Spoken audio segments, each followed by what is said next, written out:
Through the prayers of holy followers of Jesus Christ, our God, have mercy on us and save us. Good evening, everyone. And as always, it's Sunday, so we're doing a live Q&A. And with that, I will cue the intro.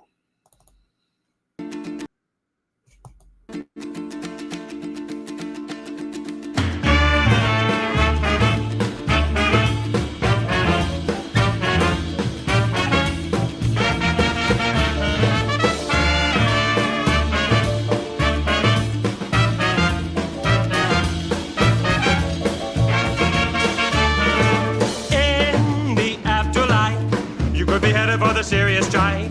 Now you make the scene all day, but tomorrow they'll be held to pay. In the afterlife, you could be headed for the serious strike. Now you make the scene all day, but tomorrow they'll be held to pay. The people listen attentively. I mean about future calamity.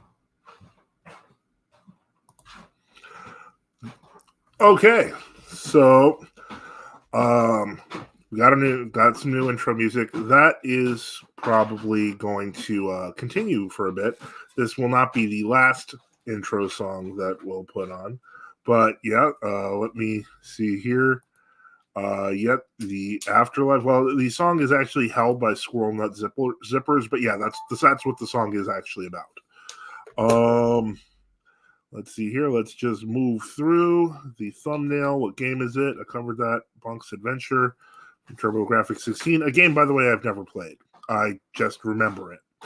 So good evening. Call in live. That should be on the top of the chat. Good evening. Yep, mentioned what song was held by Squirrel Nut Zippers. I will be putting that in the intro. Also, I want to thank DTC, who is always helping with these intros, doing a great job of it.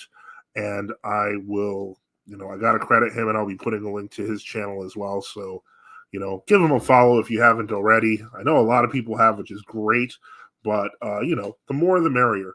One of the things that kind of saddens me was that when I put up links to different True Orthodox services that are going around the world, whether in Russia or Bulgaria, I haven't found any in Greece. I'm sure there are a few of them. I just haven't found them. So if you want to include some links for me to follow or some usernames to follow, we do include, obviously Orthodox tradition, but that's in North America. I mean, like Greece.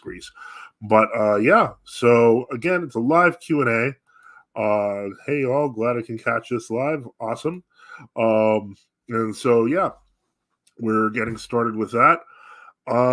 So that's what you try to do. But what I was going to say is that it makes me kind of sad when I see, that there's True Orthodox bishops doing cathedral liturgies, and they've got like half the followers we do.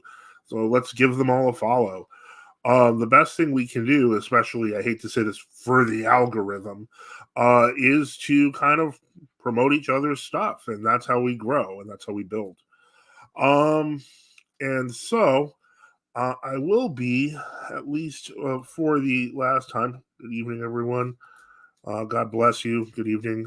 And we will be taking a few questions. There have been some questions. We're going to do at least one show review. Making some kind of, trying to make some decisions about things. May God bless you.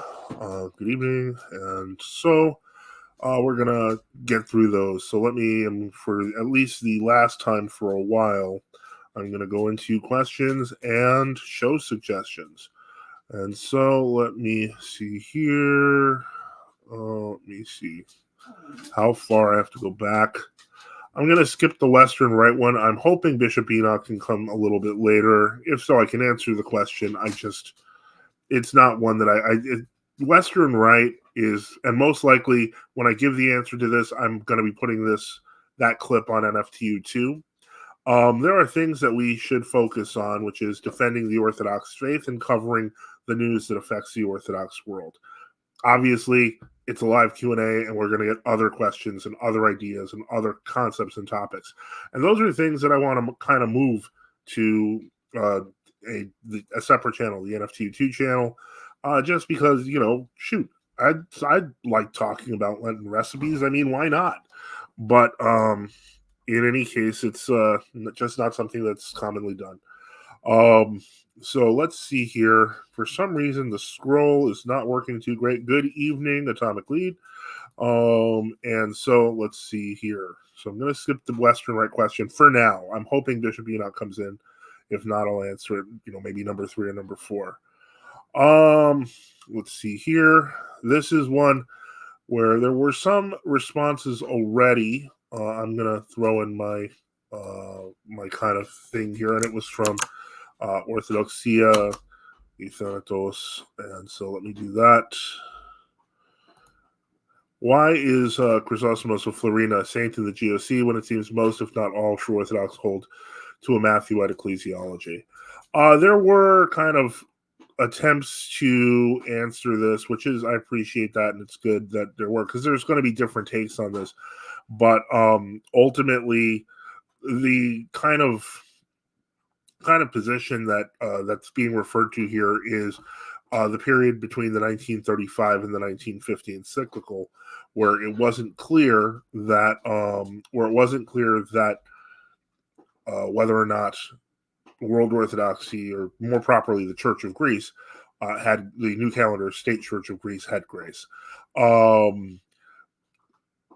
St. Chrysostomos basically took the position, and it was a very academic position, that talked about when you can declare somebody formally outside the church. And so basically that's where the question of uncondemned heretics came from originally. Ultimately, the reason for Bishop Matthew's position was far from irrational, in the light of persecution, mistreatment of the true Orthodox, etc. So kind of, it was unfortunately a period of a state of flux. Some could even say that Metropolitan Chrysostomos was deceived by people that he knew, former colleagues. So ultimately, he basically kind of took a softer position, which caused ultimately a division in the True Orthodox Church of Greece. To some degree, it was kind of resolved with the 1950 encyclical, when everyone agreed that the New Calendarists did not have grace, and so they kind of went with that. Ultimately, let me think here. Let me see here. Okay, and so I'm going to get to the next question. Let's see here. And by the way, I don't want to take away from the points that Wasner or Christophorus made.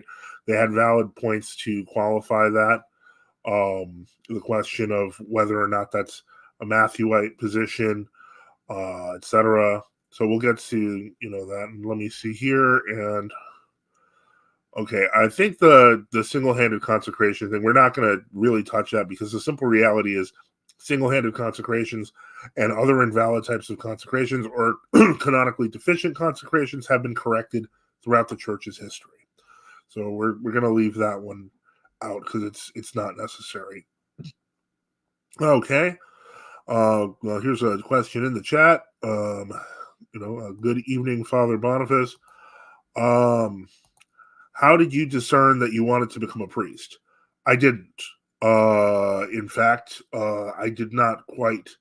I basically kind of had to move into the diaconate to help serve my family.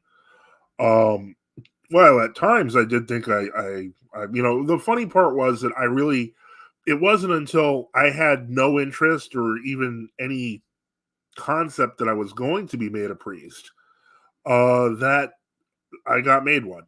I wasn't looking for it. It was exactly the opposite. And so I think that while I think that there's room in the church, and there definitely is a place for it, where a young married man with a new family who is, relatively well, versed in the church's doctrines, has served in some capacity in the parish. I think that that's something that you should discuss with your bishop. Ultimately, I'm not the example you're looking for, because frankly, it wasn't until my public profile became a bit more visible that it was even decided for me to become a priest. I didn't decide it. Let me see here. Nicholas Santosuoso. Well, that's a name I haven't heard in a long time. I remember it's America's football coach. In Orthodoxy, who decides if an ecumenical council is an ecumenical council? Well, first off, again, I'm assuming you mean who decides the pan-orthodoxy of a council, because an ecumenical council can't be an ecumenical council without the emperor. Now, granted, pan-orthodox councils have similar, if not equal, weight, but they were without an emperor. So those would be received by the Orthodox ecumenate, by the people, by the church. The wholeness of the church would have to accept the mentality of a council, whether a pan-orthodox synod is canonical and orthodox in its thinking. So yeah, it would be received.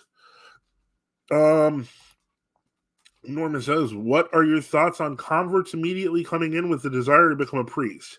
Is that bad? I wouldn't say it's bad. I would say it's natural. It is natural for, especially for a young convert, etc., especially if they've got the family, they're qualified according to the qualifications listed in the epistles of St. Paul. It's normal to have that interest. Maybe it's something that you really want to do. Maybe you come from a family of priests. That's literally a thing throughout the Orthodox world, where sometimes the son of a priest is the son of a priest is the son of a priest, etc. That happens. So there can be lots of reasons why a person desires to become a priest, but as long as their heart is in the right place, it's something that I encourage talking to the bishop about. Maybe it won't be. Maybe you'll be given reasons why it's not a great idea, but why not try? I don't think that I used to have this thing, and I think there's some support for it in the fathers, where I thought wanting to be a priest, for example, is a bad thing. Many of the saints were physically dragged into the altar to be ordained because they did not want it. So, that's fair. But at the same time, there have also been priests with non-mercenary aims who want to be elevated to assist the church. I don't see anything wrong with that. Ultimately, it's something that, priests don't ordain themselves. It's something you should talk to the bishop about. Brian the Sweet asks, do any other saints other than Augustine claim that Hebrew was the language of all people, the pre-Tower of Babel language confusion? Well, I'd have to see the citation on what St. Augustine actually said. I'm going to assume that it was because there's Old Hebrew and New Hebrew, there's differences in the language. I would just say what they were speaking before the Tower of Babel was some sort of Proto-Hebrew.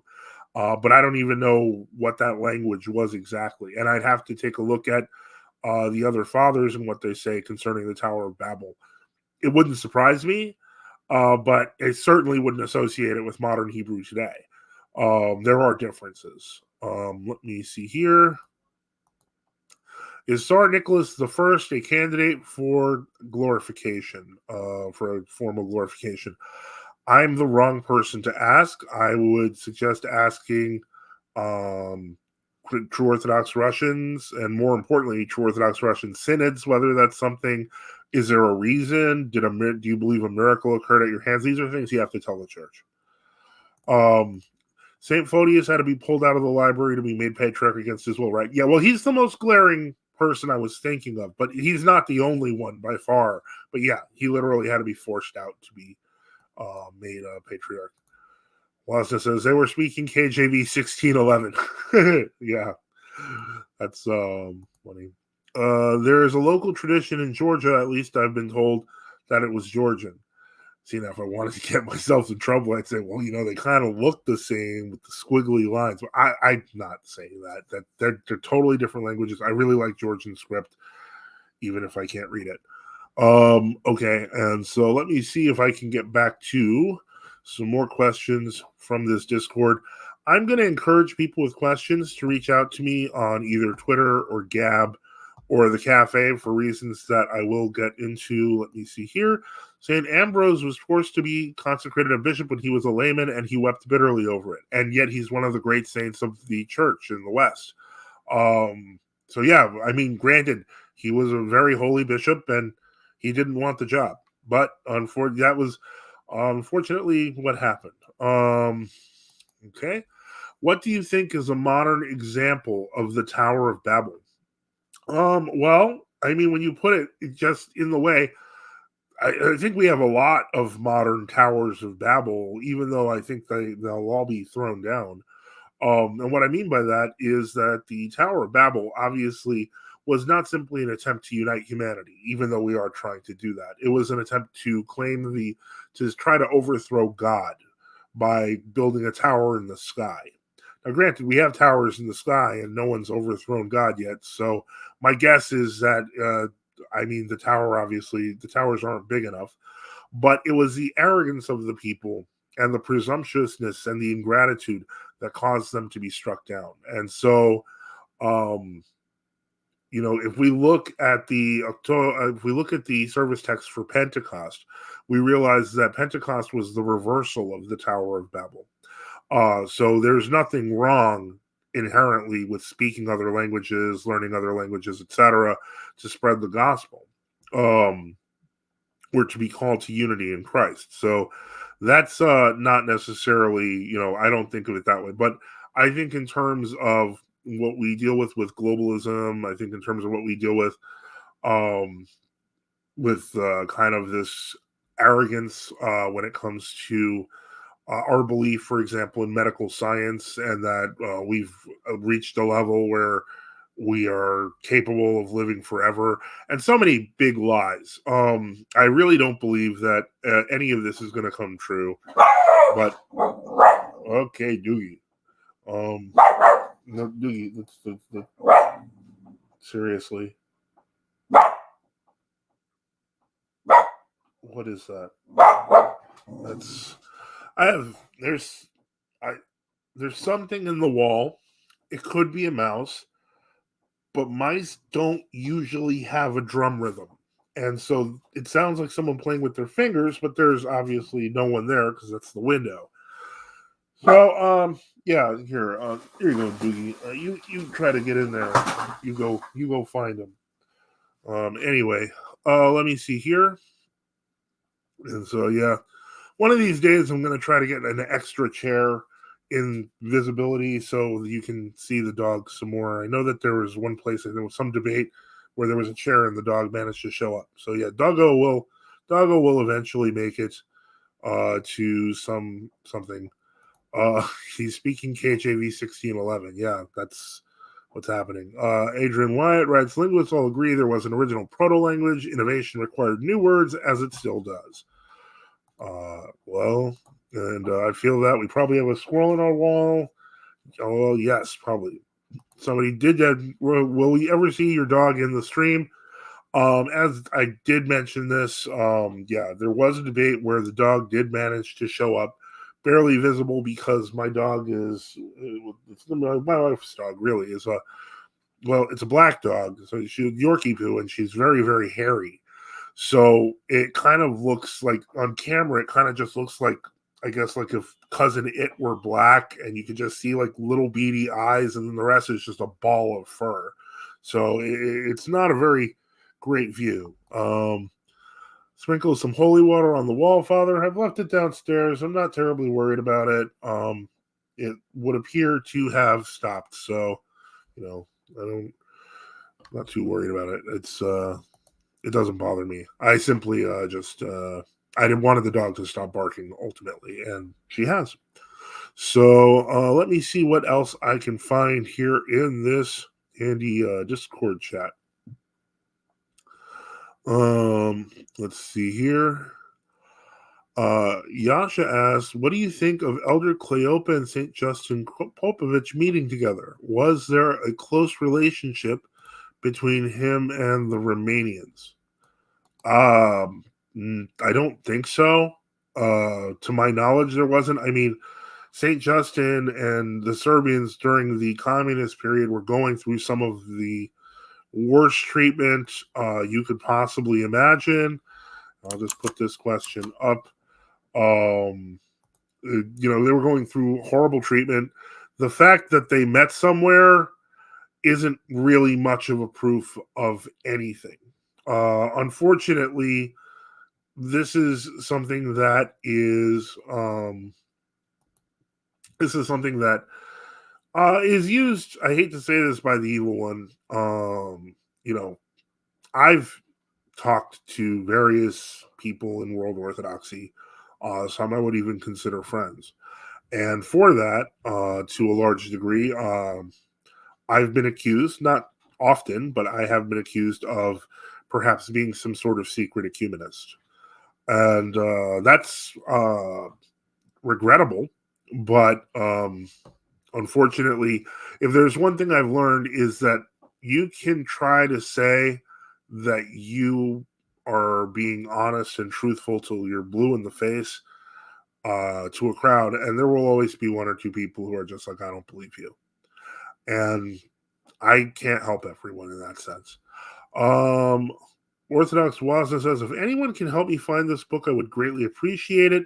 The Orthodox Church and Ecumenical Movement, 1920 to 1969, by Father George Macris. That is an incredible book. It is a detailed list, and it's a series of WCC Orthodox documents that prove, that show the real involvement of World Orthodoxy in the WCC. From Evanston forward. And the big problem that I've encountered, because I know that I recommended this book over a year, I've recommended this book for over a year, and it was only after a few months ago that people attempted to buy it. And unfortunately, there's some issue with St. Nectario's Press where they can't print new ones. And it doesn't look like there are any copies that are available online. Now, what I can say is, because I have read the book, I know what's in it. And the majority of those documents are actually available online. So I know, Wasna, in your case, because you do cite a number of WCC documents in the past, once you're getting to that point, I have a strong feeling most of what Father George's book was about is not going to be totally satisfying to you, in the sense that you may have already read almost all of it.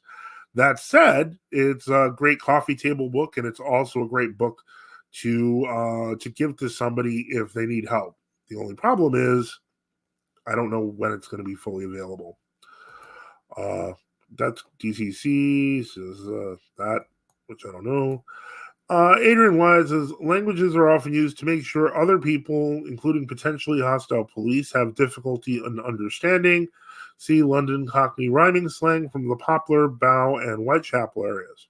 Well, that's true. I didn't want to imply that there's no purpose in lands having languages anymore. That's not true. The point is, all peoples can be united in Christ, was my point. Anonymous Man 115 says, I read some stuff on the torture that the communists tried on the saints. It's pretty strengthening to know that the saints endured all that to the end. It's a video called Armageddon of the Heart. I haven't heard of it. I mean, I can review it. I don't plan to do that today. But yeah, so out of print. Yep, I know. We're trying to bring it all back. I don't know how successful that one will be, because you got to find somebody who owns a copy. Even I didn't own a copy. I borrowed a copy. I read it, and so I knew what was in it. So that's going to be a little tougher to find. Let me see here. This question: what would you say? Let me put that up on the screen. Copy text, banners. I wonder if this doesn't seem to work all that well. Well, let me try to see if I can do it. What would you say to someone hesitant about making the jump from World Orthodoxy to True Orthodoxy? The social club thing is real. I've given this advice earlier, and what I honestly suggest is talking to the community that you're part of about it.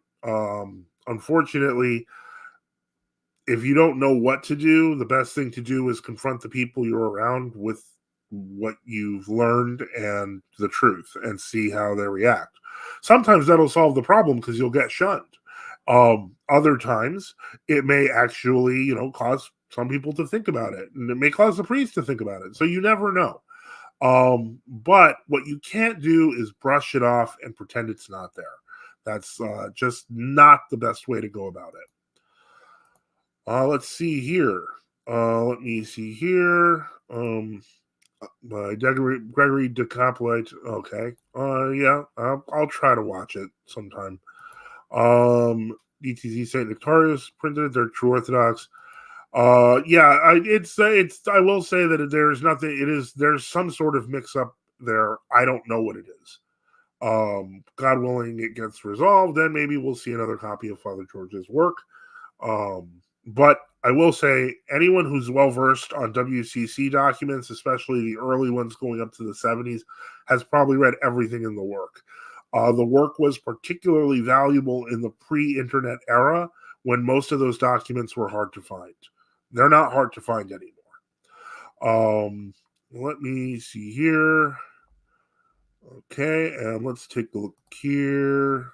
And I'm going to just see there. I know there was one other place to look.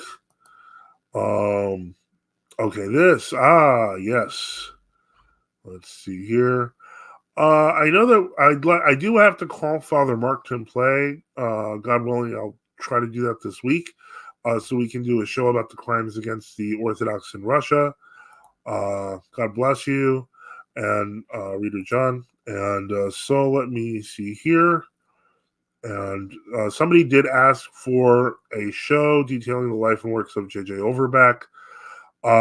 One day we will do that. I don't know if Bishop Enoch would rather cover that on the Western Orthodoxy channel.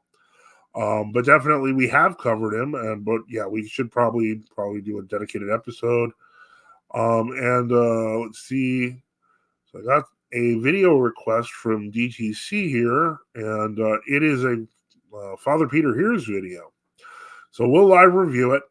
Let's see what we got and see what's going on here. So let's press the little button, press pause on that, do that thing, and let me kind of increase the size. Okay, and so let's review this and see if there's something else to. Okay, let's remove that. Gotta get better at this whole shifting stuff on the screen. Okay, so let's watch and let's see what. Let me see here. Make sure he's on 125 because he takes a long time to talk. A lot of people do. I watch almost everything on 125 these days. So, all right.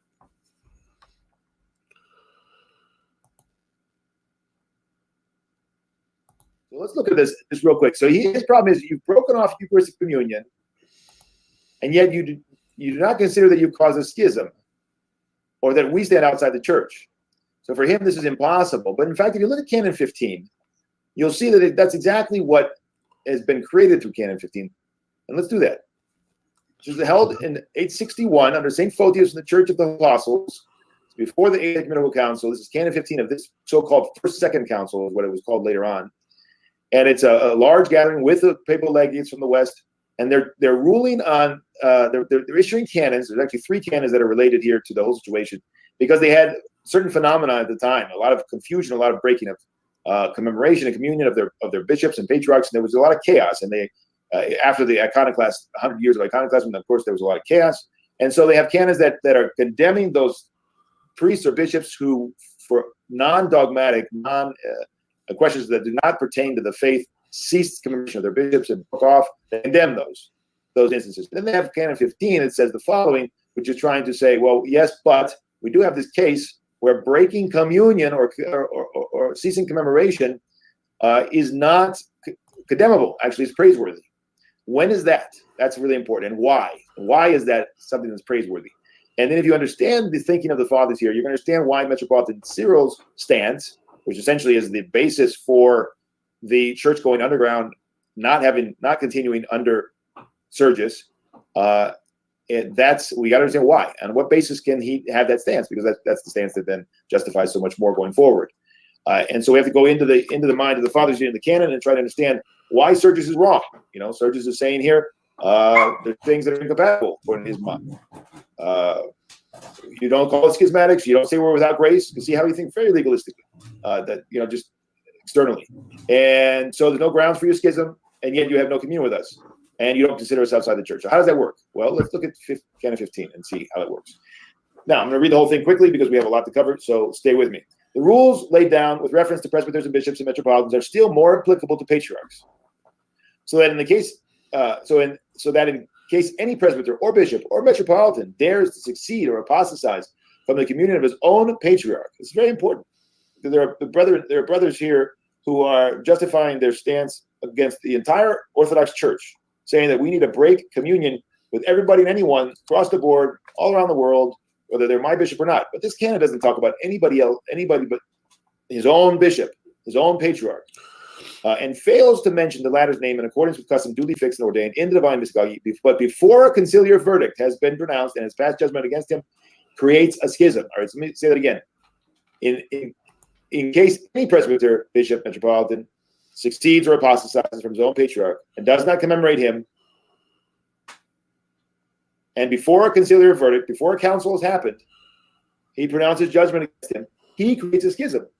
Right? So this is what Canon 15, this is a canon that many who have ceased commemoration and gone and break communion and set up parallel jurisdictions, such as the old calendars groups, this is the canon they cite. In fact, the first part of the canon condemns one who before a council does this. Now we'll look at the second part, which needs some explanation. Well, yeah, hold on a second. Okay, the first case, what he's saying here is, well, this is what we use to justify our existence.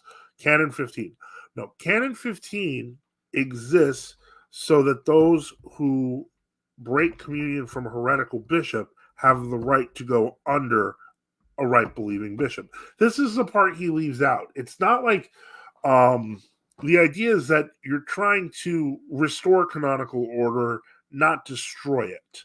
And so this is kind of for lack of a better word, kind of a dishonest way of presenting it. The simple reality is that no, you do have the absolute right, if your bishop is pronouncing some sort of heresy, to leave. That's a given. It's what you do afterwards. You can't start your own church. You just have to go under a canonical bishop and work with what he says. And when I say a canonical bishop, I mean one that's following the holy canons, not one that calls himself canonical because he's part of a team of heretics that puts themselves together as some sort of grouping.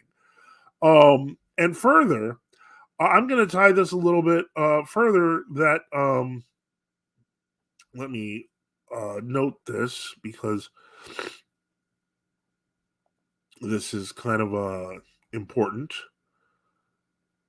Let me see here. If you give me just a second. I just want to switch the screen for just a moment. And so people often assume that Canon 15 of the First Second Synod works on its own. It doesn't. It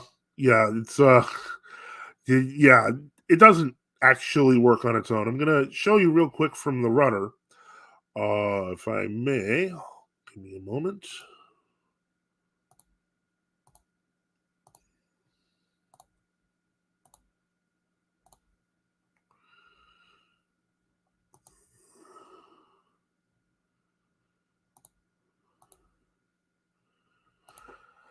This, okay, where is it?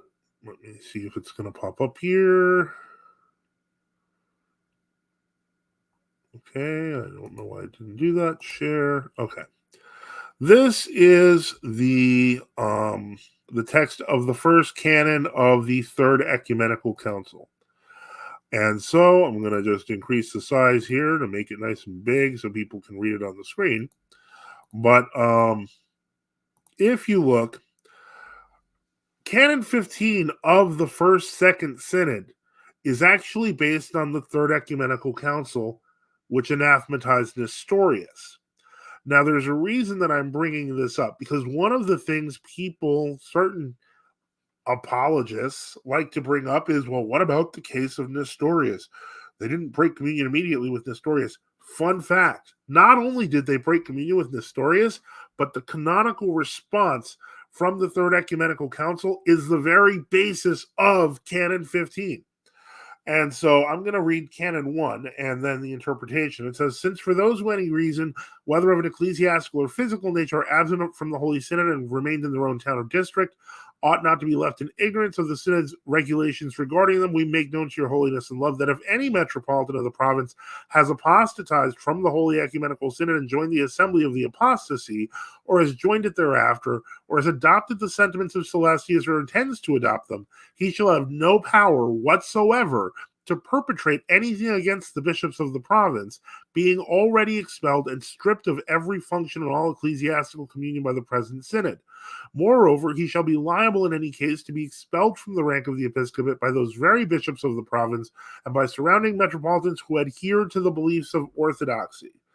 And then the interpretation notes, if we go a little further, because the beginning talks about Ebus of Edessa, basically it says that anyone who entertained the heretical views, they have no power to do any ill to turn to the bishops or even to the laymen that are orthodox. That is to say, because they've been deprived of every ecclesiastical communion and function by this synod. And he's to be rendered utterly destitute and henceforth the rank of episcopate, even by those same orthodox bishops and surrounding metropolitans. Likewise, Canon 2 talks about those who basically skipped out on the synod and refused to show up. Canon 3 says, if any clergyman of the city or district have been shorn of holy orders by Nestorius and his party on account of their believing rightly, we've adjusted it right and just that they be restored to their own rank. We collectively bid the clergymen who agree in their beliefs with the Orthodox and Ecumenical Synod not to submit in any way whatsoever to the bishops who have apostatized or deserted us. In other words, this is literally blessing the motivation in Canon 15. Okay, I see that Sava's here. Welcome. And so basically, to get back to the video, the whole point is that this is not a novel interpretation of Canon 15.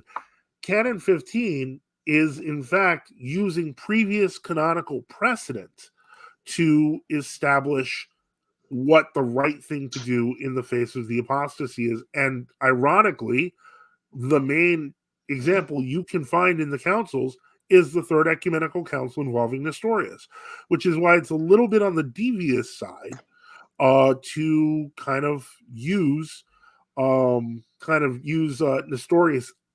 the history of Nestorius and the Third Council against Canon 15. They work together in tandem. I have a comment, Father. Oh. Sure. With Father Peter, I mean, you were just talking about the Third Equal Council. One of the Holy Fathers that was present at the Third Equal Council was Saint Hypatius. And also, I need to silence the television in the background, or I just need to walk further away from it. Just walking here. Saint Hypatius was one of the Holy Fathers who was at the Third Equal Council, and he broke communion with Nestorius as soon as he learned what Nestorius was preaching. Yeah, He said, as soon as I heard he was speaking blasphemies about our Lord, I no longer consider him a bishop. Saint Cyril of Alexandria, in his letters, praised people who broke communion with Nestorius before he did, including Saint Hypatius. That's correct.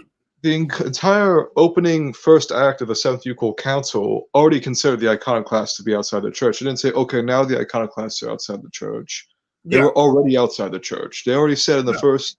They didn't even produce an anathema against iconoclasts. If you look at the Acts of the Seventh Council, a lot of it is about restoring order between different parties of anti-iconoclast Orthodox. So none of this is new in history. And so let me see here. It's going to read these. We have to avoid from spiritual infections to avoid catching them. Peter Harris, please note. Reader John, he sure is. Yeah, he does move like a magician. I used to, and I've been honest about this, I used to really think that he was being like a straight shooter with this, and he legitimately believed this, and there was just a misunderstanding. And the more I learned, the more I realized that that wasn't the case at all. But pretty sad. But this is the basis. This is the basic. We're going, first of all, we're stating the basis, and then we're saying the exception. Right? So the basis is before a conciliar verdict, you pass judgment, you break, you cease. You're creating a schism. The Holy Synod has decreed that this person shall be held an alien to every priestly function. In other words, he's going to be suspended. If only he be convicted of having committed this transgression of the law. Accordingly, these rules have been sealed and ordained as respecting persons who, under the pretext of charges against their own president, stand aloof and create a schism and disrupt the union of the church. So they don't say what charges, just charges against their president. But the canon says, as for those persons, on the other hand, who on account of some heresy condemned by the holy synods or fathers, withdrawing themselves from communion with their president, who, that is to say, is preaching heresy publicly and teaching it bareheaded in church, such persons not only are not subject to any canonical penalty on account of their having walled themselves off from any and all communion with the one called a bishop before any conciliar or synodical verdict has been rendered, but on the contrary, they shall be deemed worthy to enjoy the honor which befits them among Orthodox Christians. So what's the exception? Heresy. That because of a heresy already condemned by synods and fathers, Okay. withdrawing themselves from communion with their president, who, that is to say, is preaching the heresy publicly and teaching it bareheaded in church. So he's totally unapologetic and intransient in his heresy. It's not somebody who's confused. It's not somebody who's just saying it privately. Publicly, he's doing it, and he's pushing it on the people. That's got to be happening. Of his own bishop, again, a heresy that's already been condemned by holy fathers or synods. And this person will be praised. He's due to honor among Orthodox Christians, even before any conciliar or synodical verdict has been rendered. So that's the exception. It has to be a declared heresy condemned by the synods and fathers. But they have not defied, it says, they have defied not. Yep. How is ecumenism not considered that? How is ecumenism the odd one out? This is where another sleight of hand happens, because ecumenism, as we know it, it's kind of, it's syncretic. The belief that, other religions, heresies, etc., are of equal or just slightly lesser weight than the church. The problem is that we see the reason we call ecumenism a pan-heresy is because we know that going into the synagogue and praying with the Jews is heretical. We know that going to a conventicle of heretics joins us with the heretics. We know that the papacy has been condemned. We know that the heresies in the Synodicon have been condemned. But ecumenism allows you to partake with all of these bodies. So here's what he's actually saying is not simply that all of these things aren't wrong. He's not even addressing that, but putting them all together because it's something new, which it isn't really, it hasn't been condemned. Well, no, all the other things have been condemned. Mashing them together doesn't mean they're uncondemned. It just means you're under multiple condemnations. Anyway. Yeah, I would say to that's like if someone started saying, oh, well, I think Christ is a created being, but he doesn't use the term homoousios or homoousia. So do we need to condemn him again? Like, because he's using a different term that that's used? Exactly. Or like, if somebody starts saying that, like the transmigration of souls is true and Origen was unjustly persecuted. I mean, I don't know anyone like that, but the point is, yeah. So let's see how he finishes this. He's got a while to go. So not bishops, but pseudo bishops and pseudo teachers, and they have not sundered the union of the church with any schism, but on the contrary, have been seducous to rescue the church from schism and division. But two things need to be stated again and really stressed. All right, go ahead. It's clear here that the aim is not that we simply cease communion, and move on. That the whole point of this canon is that they lead to a conciliar verdict. That's clearly what is important here. Conciliar verdicts are the basis for the stance. There's been a conciliar verdict in the past condemning a heresy, and it's obviously that's where it's going to lead, right? So it happens before, but it's commemorated here before any conciliar synodical verdict. So there will be a conciliar synodical verdict. That has to happen. That's how the church works. We're conciliar.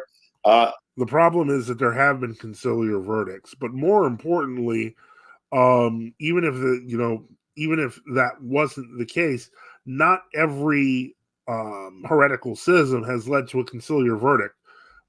The most obvious being that of the Roman Catholics. the fact that there was no official conciliar verdict until 1484, almost 500 years later, does not mean that there was no condemnation, that the Roman Catholics were uncondemned Orthodox, which is kind of what he's implying here.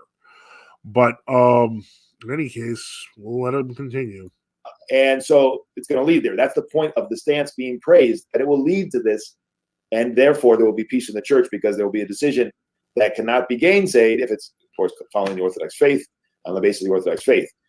So those who, again, cease commemoration and communion with their own bishop, who's teaching heresy publicly and pushing it, that's already been condemned, and that person is doing it for the sake of the unity of the church, which means it's going to lead to a conciliar decision. That's the aim. It's not an end in itself. It's not just, obviously that would be total Protestantism, right? If we just said everybody can break communion left and right, and it doesn't matter if there's ever a council. No. Straw man. That's a straw man argument. It's a straw man argument. But you know what's the worst part is? It's a papist straw man argument. And what I mean by that is that it is, one of the things that I've pointed this out is that a lot of World Orthodox kind of quote-unquote apologetic is actually just thinly veiled Roman Catholic apologetic, which is why I find it despicable. Although ecclesiology, it's just papist. I've noticed this over the years because I came from papism. It's an obsession. Well, think about it. The obsession with scholasticism. Where'd scholasticism come from? Roman Catholicism. Where, ignoring the fathers. All of that came from Roman Catholicism. So this doesn't actually surprise me. What he's basically doing here is saying, so if there's no official council from the official body, then, you just insert Vatican here and Vatican here, then it's all going to fall apart. Look at the Protestants. That's exactly what he's doing, which is why it was very relevant for Brian to say, as a Lutheran or Roman Catholic, Father Peter's positions mean we in the West should stand to the Pope and bishops as Orthodox are like true and genuine Orthodox. Yeah, and so there has to be a council that does the condemning. All right, let's see how awful it goes. And yeah, DTC, sorry, I didn't realize you didn't see the whole thing. I thought you did, but don't worry, there's only 8.5 more minutes to go. No, we want a council. The new martyrs are constantly calling for a council.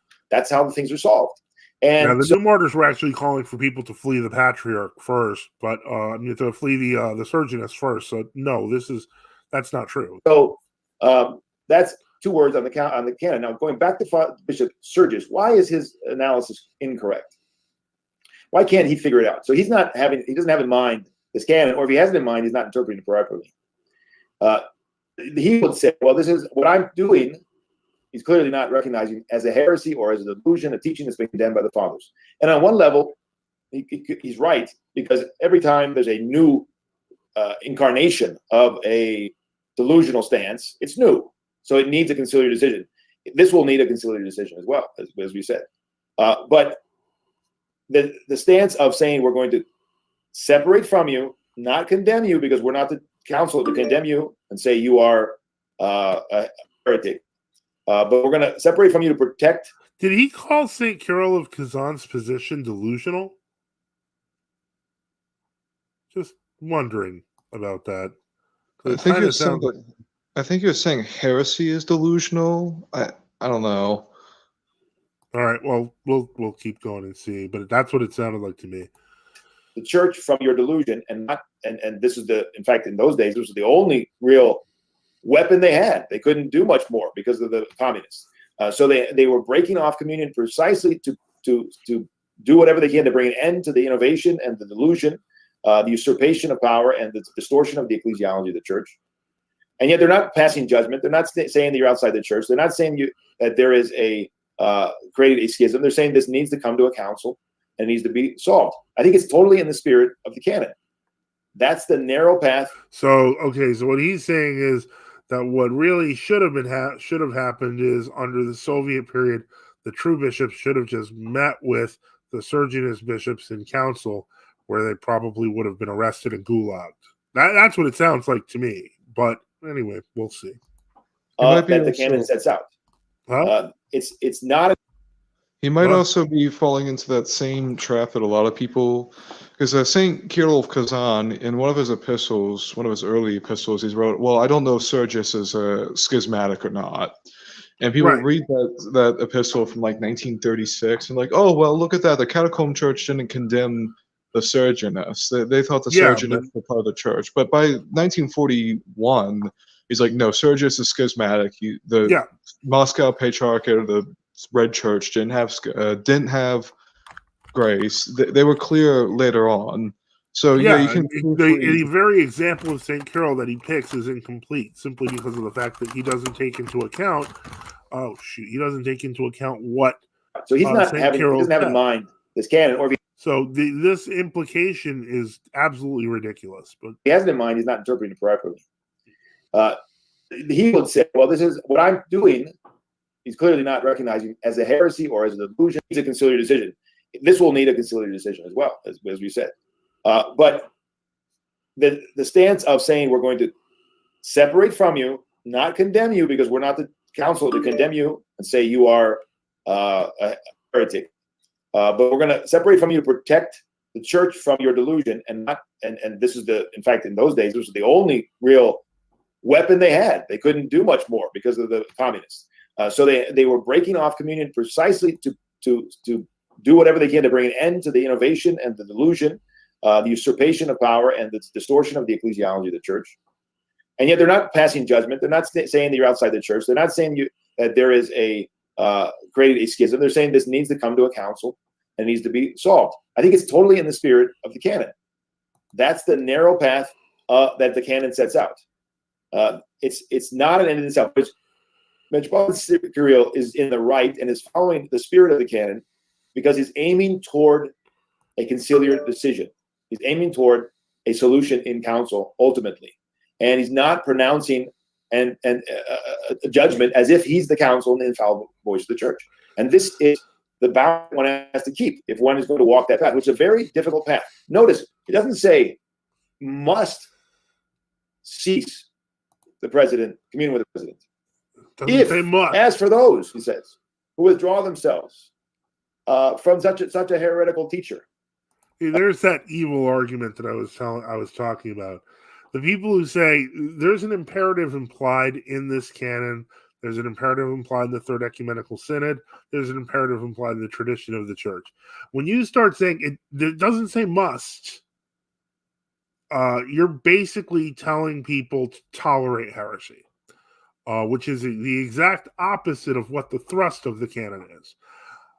That's evil. I mean, that's just like demonic. And no offense, and if Father Peter sees this, that's kind of demonic to like strain for gnats against the spirit of the thing, which is telling people how to avoid heresy so that they can stay in heresy. And I mean, I know he has the book business to run, so on and so forth, but I really do appeal to his conscience. That's how people get led to hell. I noticed as well. Go ahead. You're saying like, oh, well, the Catacomb Church, they broke communion with the Surgeonists, and that's not right, but that's all they could do. And that's a very convenient, for lack of better terms to be found, mental gymnastics. It's like, oh, well, they're being persecuted by the communists. Well, guess what? We're still being persecuted. I'm in the Russian Orthodox Autonomous Church. We're still being persecuted by the Russian government to this day. Right. The water under the bridge argument doesn't work when they're actively trying to destroy you. So if it's even by his own logic, if you're allowed to break communion before a consular basis, now ecumenism has been condemned by the church since the beginning. The apostolic canons say you can't pray with heretics. There was one of the seven minor synods, was the Council of Gangra, which condemned Manichaeism, and Manichaeans believed that Buddhists and Zoroastrians and whatnot could be saved. That was specifically condemned, and that was signed by the Holy Fathers. It's the Council of Gangra. It's one of the seven important local synods. Right. Yeah. The one it was adopted in Trullo. Yeah. Mm-hmm. Yeah. So with this idea, even by his own logic, even by how he's speaking here, unless you want to say that the persecution against the true Orthodox is not happening, which is objectively wrong, it is happening. Even the United States government recognizes that ROAC and the RTOC, Rokana, and other true Orthodox in Russia are actively being persecuted by the Russian government. You can go just look up articles on podocredo.ru from like an archive, or even like Internet Support, even like Agafanjo's people, are being persecuted. So yeah, I think the main thing is that they, first off, this takes advantage of popular ignorance. Ultimately, they're banking on people not knowing. Father Peter knows. Oh And yeah, for of course it that does. adds a level of culpability that we have to keep in mind. And I really feel sorry for the men. Worthy of honor, it says. It doesn't say they must do it anywhere in this canon. It doesn't say if they don't, there's going to be punishment. In most canons, if you don't do something, there's a punishment at the end. It simply praises them and protects them from synodical condemnation. It says this person shall not be condemned, it should be honored.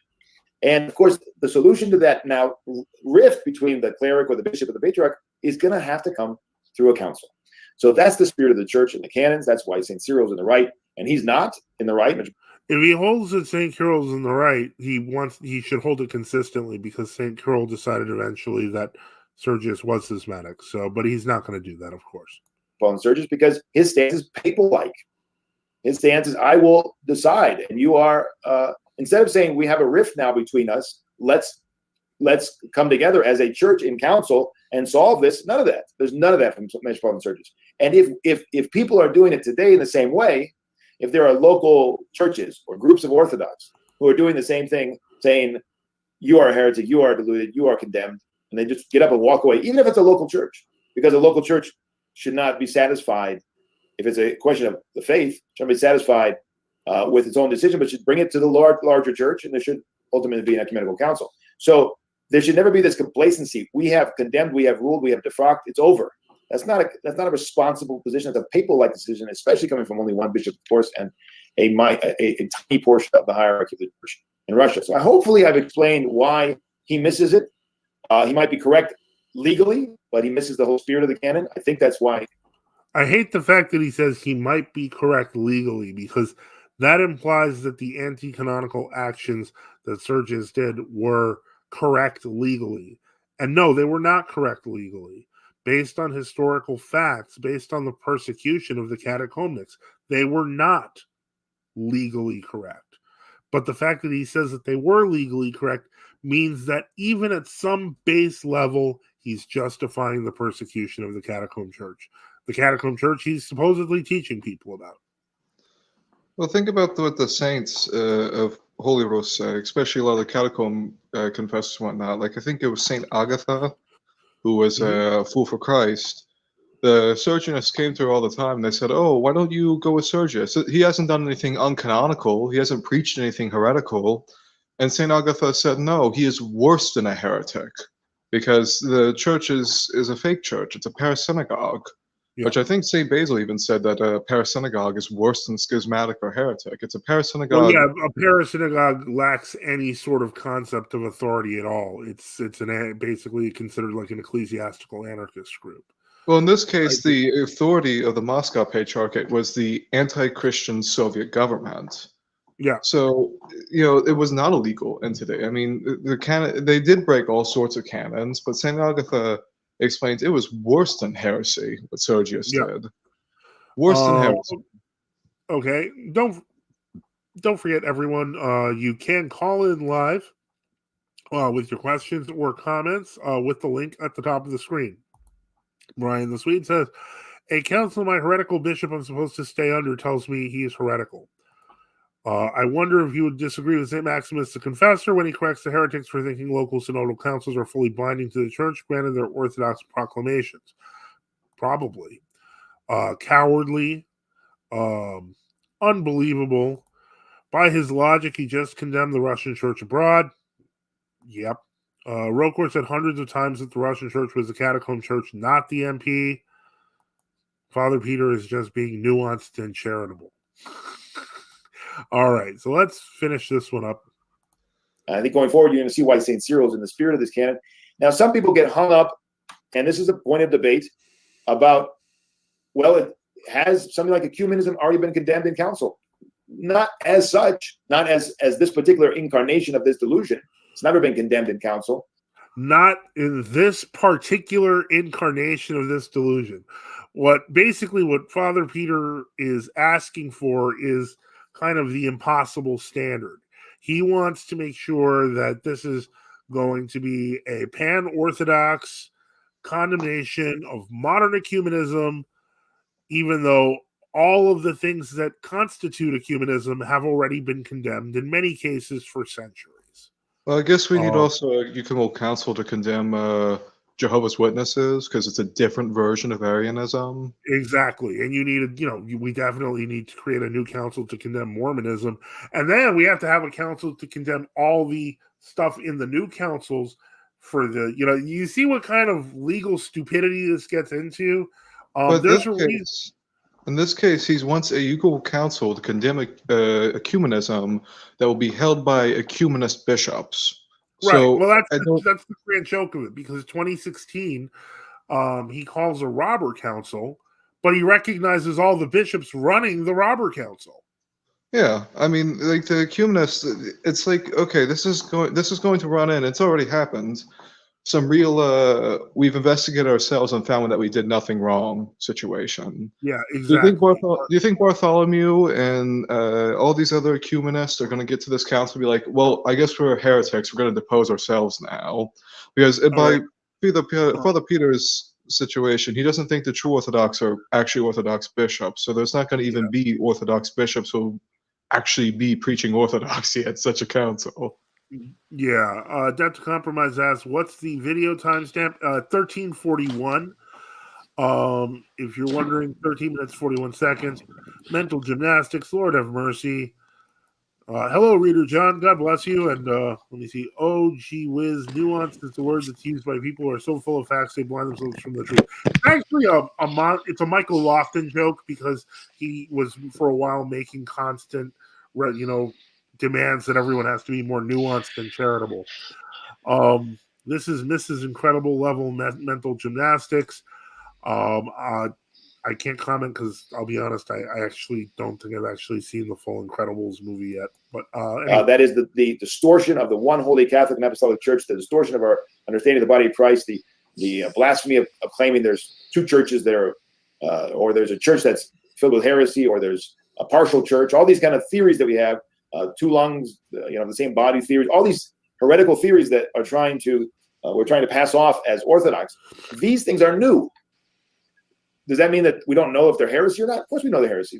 The church always knew, even before Arius ever preached, they knew that Arius' position was a heretical He just position. contradicted himself. He needed to come in. Yep, he did, because now he's saying that these things have already been condemned. But he's trying. This is the amount of. But you can't condemn it till there's an imperial council. Yeah, This is pathetic. It is. It's kind of sad. Council and condemn it, though, and they actually happened many times, not just once. So if we had the idea that, well, it's already been condemned, we don't need to go to a council, we don't need a council to decide, you would not have the war and the battle and council after local council and second ecumenical council again coming back and essentially condemning the same heretical stances. And that's why the church didn't see the council in a legalistic manner, but as a need for particular people in a particular time and place to affirm the faith and draw the boundaries for the sake of the faithful. That's what the decisions of the councils are, boundaries. We need a council and the boundaries and discernment of those boundaries from to put an end to the particular revealing or particular version of this delusion. There may have been other versions of this in church history. I don't remember anything so clearly against the ecclesiology of the church in church history as today. There, of course, have been many challenges to the ecclesiology. We can go back and we can see in the 17th, 18th century and things like that. But in this particular, so the question of it being a condemned by holy synods and fathers, well, yes and no. It was condemned essentially, but not particularly in time and place. And we need. This is such legal gobbledygook. It's so, Father. When have you heard essence versus particularity being used? What sect uses that kind of language? Roman Catholics. Okay, I just want to make sure there. Well, with the thing about heresies, I guess by Father Peter's suggestion, because now he's placed everything on the emphasis of ecumenical councils or pan-Orthodox councils. I still don't know how the anathema against ecumenism doesn't apply by Father Peter's standard to everyone, because the people who wrote it literally said it did. St. Philaret said it did. Father Harampos, who wrote it, said it did. But I guess heresies that only existed locally, that were never condemned on any major level, like Jovianism. That's the example I always love pointing to, Jovianism. I guess it's okay to be a Jovian, according to Father Peter here, is if some guy Technically, started... Yugoslav, it's But he also condemned the Russian church abroad. yeah. So there you go. Mm. So you wouldn't recognize that council anyway. It's ridiculous, but let's let him have his last minute and a half. Okay. Back and do that. It's essential if we're going to fight the delusion. So the same thing with, on the one hand, the person who today seeks commemoration for ecumenism or Sergianism is right in opposing the heresy, but it's not been yet condemned. So it's both and. Both we need to have people stand up and say, no, this is delusional if their bishop is preaching it, and yet that should not be an end in itself, as if it's already been decided by other fathers and figures in the past, because it's a new version, a new a new manifestation, which is unprecedented. It needs to be condemned in particular in our day and age. So anyway, we can't get too much deeper. It's a very deep subject, the question of Canon 15. But I think that what we need to walk away with is that the spirit and the goal of St. Cyril, which was a conciliar solution, which was not a schismatic approach, not a legalistic approach, is what Metropolitan Sergius doesn't get and misses. And he remains baffled by St. Cyril's position because he's looking at things in a legalistic, superficial manner. Okay, well, That was a lot of verbal diarrhea. yeah, it was That terrible. video was just as bad as I remember it being. I've actually seen that video before, and it's just as terrible as I remember. I completely understand. Father Boniface, is Father Peter separating himself from those who separate themselves? Yeah. Well, no, I think he's attached to that monastery. Yeah, that's so bizarre. I'm not familiar with Michael Lofton, but I've seen a bit of stuff from him. He seems full of it. Oh, don't worry about it. That's one way to put it. In ecumenical council, my bishop does not recognize, but I need to stay under. No sheep stealing WCC position. Very true. The best way to fight delusion is by using papist ecclesiology. Yep. If a bishop is preaching on one heretical point, is that the only error he's preaching? It's a fair question. What are we talking about tonight?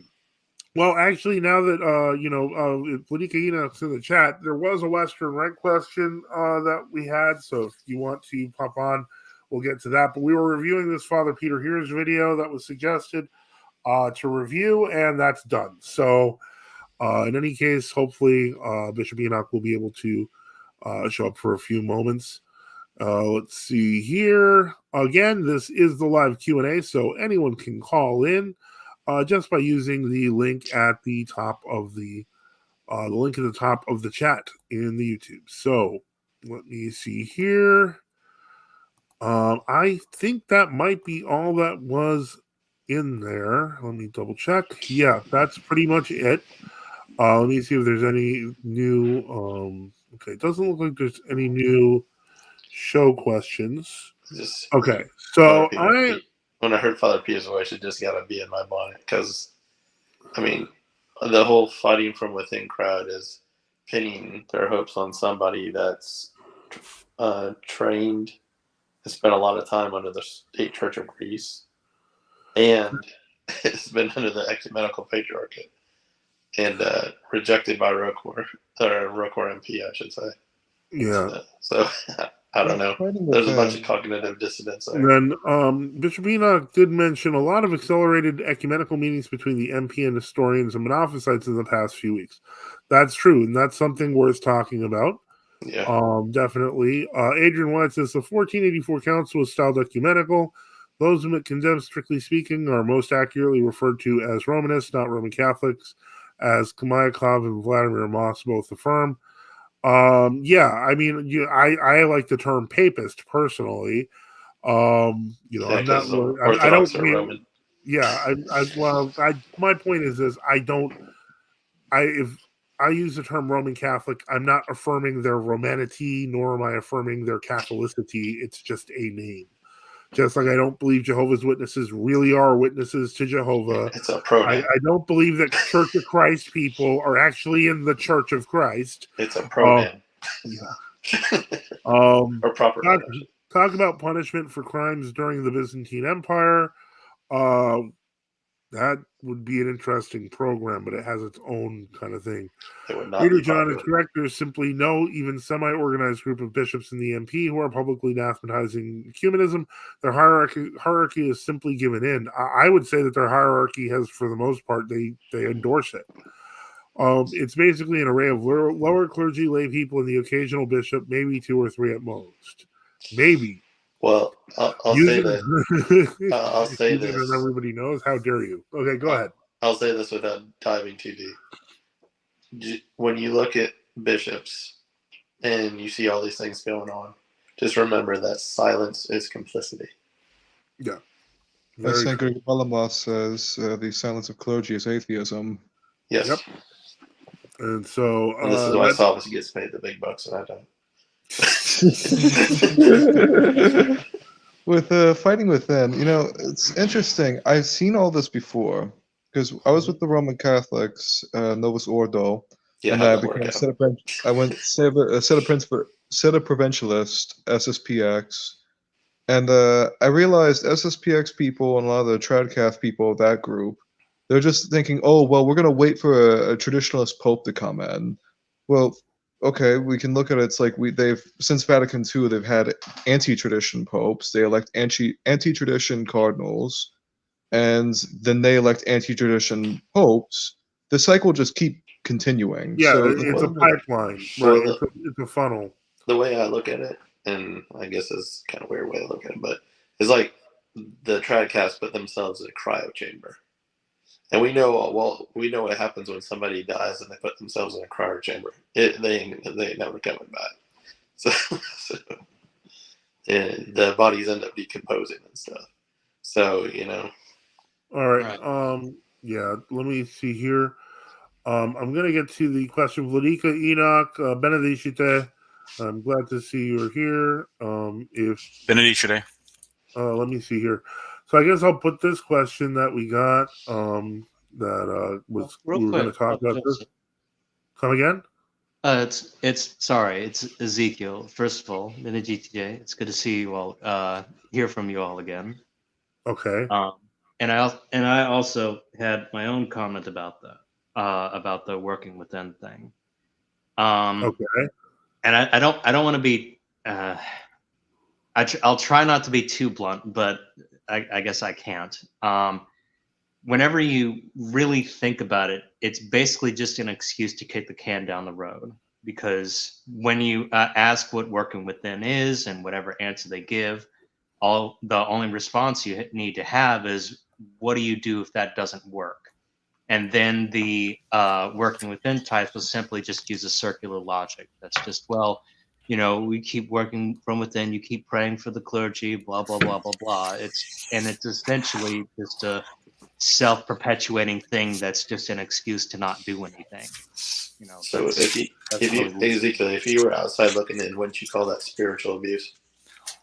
More or less, yeah. I would, if I were to be uncharitable again, I would say that it's a form of it seemed if I were to psychologize a bit, which kind of cringe to do, but I would say it's more of an excuse to remain within a particular church and with a particular clergy, rather than be with the church, rather than be with with Christ and with believers. It's more to not separate yourself from important people in your life, rather than follow the actual ideology.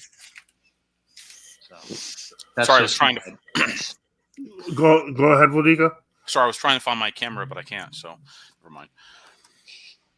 Oh, so Okay. So you talked about a Father Peter Hears, and that's some video from him or something like that. Right now, somebody was asking, of course, in the chat, the Discord chat, about, and I mentioned it was a Western Rite question. I'm gonna just put this here, and then that's just. I can't type out every single book that they want me to. No, this is Okay. this is a different question. I too would like to finish the Nocturnes lectionary, but I can't do that. No, overnight. totally different question. Okay. All right. Okay, it says, I would be interested in translating the Latin text that the Metropoly is using for their translations into English. I'm German and would like to translate some of it for private usage. In that sense, I think the person is just asking what the Oh. Latin text are. There's a number of them. I can't give a list right now. I mean, Missile Robbers, Liege, Leofric Missile, the Portaforia Maswoldi, the Winchester Troper, the Canterbury Troper. There's the Antiphonary Copanier. There's the Gregorian and Gelasian Sacramentaries. It might be, if you can join the Gab group, that might be best, because I have a number of posts that go through material extensively. That's a good idea. So welcome, Father Boniface. Welcome. God bless. Can you hear me? Mm-hmm. We can hear you. Benedicite. Benedicite. God bless. Thank you. God bless. What are your thoughts today, Father? Oh, I'm just waiting for the discussion on Western Rite. Well, that was a question. But I'm waiting for that extensive video on JJ Overbeck. On what? JJ Overbeck. Oh, yeah. That was something somebody else asked. We have done episodes, Fladika, talking about JJ Overbeck, but I don't think we've actually... Have we done a full episode where we're just basically talking about his life? I mean, we've done... Yep, years ago, there were episodes we did in which, for like 30 or 40 minutes, we just talked about his life. Right. I don't know if any... Basically, JJ Overbeck, so originally he was a Roman Catholic priest in Germany. He was an Orientalist, which means that he specialized in things like Aramaic, Hebrew, Armenian. He was all Slavonic and Greek. All right, you could read that out. Father Boniface popped on, and my daughter yells, "I'm your biggest fan," from Father Antonio's. You got fans, Father. You got fans. So anyway, what happened with Overbeck was, in Germany, there was sort of the 1800s, the pre-Vatican I period, was a time within which Roman Catholicism was in this. The fix was already in for centuries, obviously, the Great Schism, but there was still this sort of the leftover. Now, here's what I always say: if you want to know what happened to the fight to fighting from within people traditionally, then you need to look at the post 1100, pre 1850 Gallicanist or Conciliarist party, as they were called, Gallicanist sometimes, that existed within Roman Catholicism, sometimes called Ultrajacetine. All right, they eventually just made massive compromises on almost all issues, and by the 1800s, they had already been condemned. They were just condemned again at Vatican I. So it became evident to people like Overbeck and others, father of Vladimir Guite, who was the Abbé Guite before, that there was simply the whole Gallicanist argument, the whole fighting from within, with that originally mutation, which got worse every century, was long since dead. All right, and that Ultramontanism was always the logical conclusion of papism. And they knew from their own studies of the Church Fathers. In the case of Abbé Guite, he wrote this 12-volume series called about the history of the Church of France, which has never been translated into English. By the way, the book of the Papacy is actually a little bit different. I mean, it deals with different issues a little bit, but Overbeck had a similar experience, and he left Roman Catholicism. And as many people who leave Roman Catholicism in Germany in the 1861, question is, what do you do? Because you understand that the papacy isn't the church. All right. Yep. So what he did for I think a year and a half or 2 years, there was this sort of high church Lutheran movement that was in Germany, and he tried to say, well, maybe that can work out, and that was just a disaster too. All right. Because it became evident to him after 6 months that was never going to go. That was not going to go anywhere. All right, and so he left that. He got married. I think he got married in 1864, 1865. He got a job at teaching German at the Royal Military Academy at Sandhurst in England. And I think Sandhurst, I'm not sure how far away from London that is. I can't quite remember, but I can look it up. You can look it up. So he got a job teaching German, and he got almost like tenure, so he was assured of his position. And around 1865, he was formally 32 miles southwest of okay. central So London. that's not that far from London. So No. he got received by, I think it was I can't remember the name of the priest, but the chaplain of the Russian embassy in London. He got received by. Excuse me, and became Orthodox. And there was already like a small community and such. And a lot of his work was divided. He translated like a lot of Eastern books, like him and Shan. There was a guy named Shan who collaborated with him and such. And there's General Korevsky, who's sort of a retired Russian general and such, that translated some Eastern liturgical books. But so he was, and so were others interested in the idea of trying to restore the ancient Western Orthodox rite. And to do this, they, wanted to obviously go approach the high church authority in Russia. And by 1870, they had got approval. And I think there was a petition with something like 1,000 or 10,000, at least 1,000 people had signed the document that they supported this. And, and the hope initially that Overbeck had, well, first off, one of the problems was that Overbeck did something he should not have done, which is that after he got this approval, he also went around making a tour. Literally, he visited like the ecumenical patriarch. I think he visited like the patriarch of Jerusalem and Antioch and things like that. But especially the ecumenical patriarch and various other bishops, and he wanted them to sort of support his plan, right? And his plan was that they would sort of restore like a local, like make a bishop or two, and then have like replicate a local Western Rite Orthodox church. And the problem is that as soon as he involves, and this is what Metropolitan like Fuller in Moscow told me, he says that was a bad mistake because now you're involving all kinds of other parties into this question. All right. And the ecumenical patriarch of the time was favorable to the idea, but what happened was that in England, the Anglican Church gave a lot of money to the Greek state church, and they were told that the money would be cut off to the Greek state church, and even money that was a little bit of money was going to the ecumenical patriarchate if this was approved, because the Anglicans considered any attempt to make a quote unquote a foreign hierarchy on their territory to be like this schismatic act or whatever.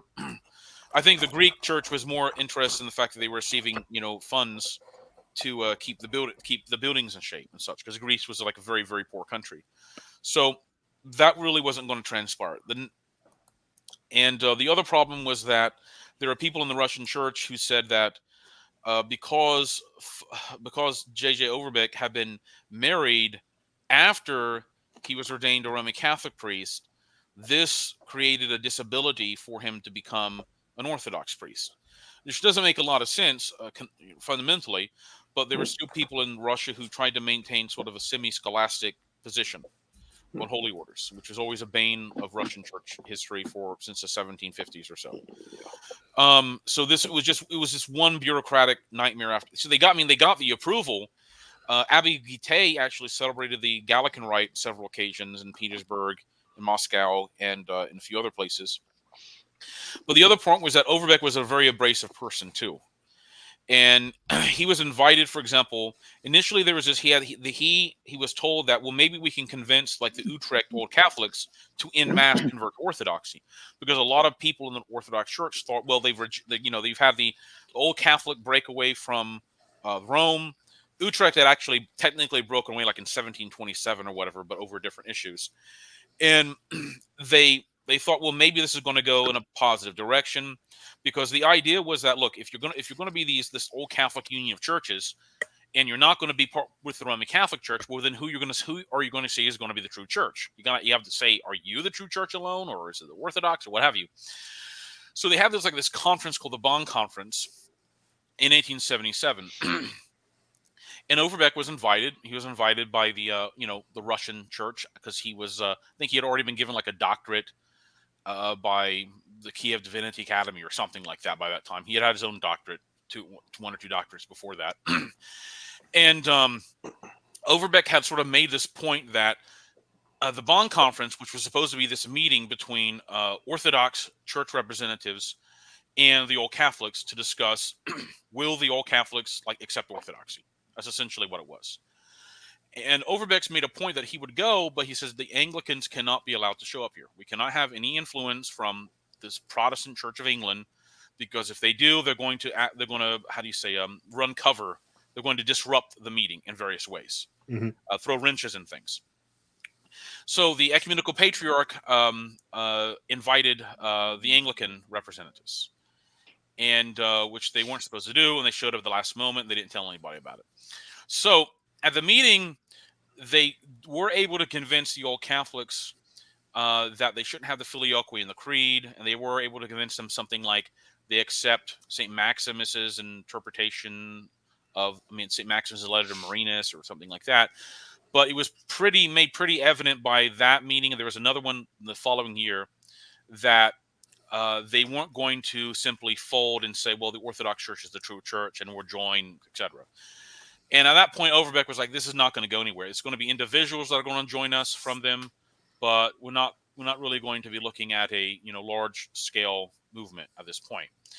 And because at the first conference, I can't remember his name, Dr. Littledale, that's what his name was. It was an Anglican writer.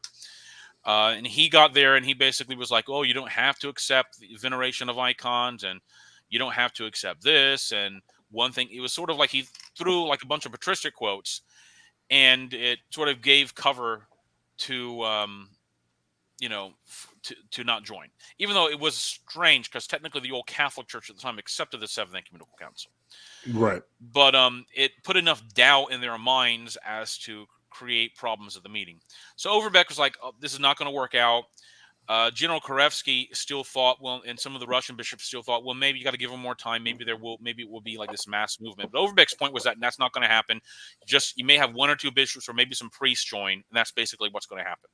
Because Overbeck said, look, if the old Catholics don't decide what they want to do, okay, then they're eventually going to be creating sort of a branch theory understanding of the church. And they eventually, they did do that. They essentially accepted something by 1900 or the Anglican theory, that there are multiple churches with different doctrines and things like that. So-called apostolic church theory, multiple apostolic churches or whatever.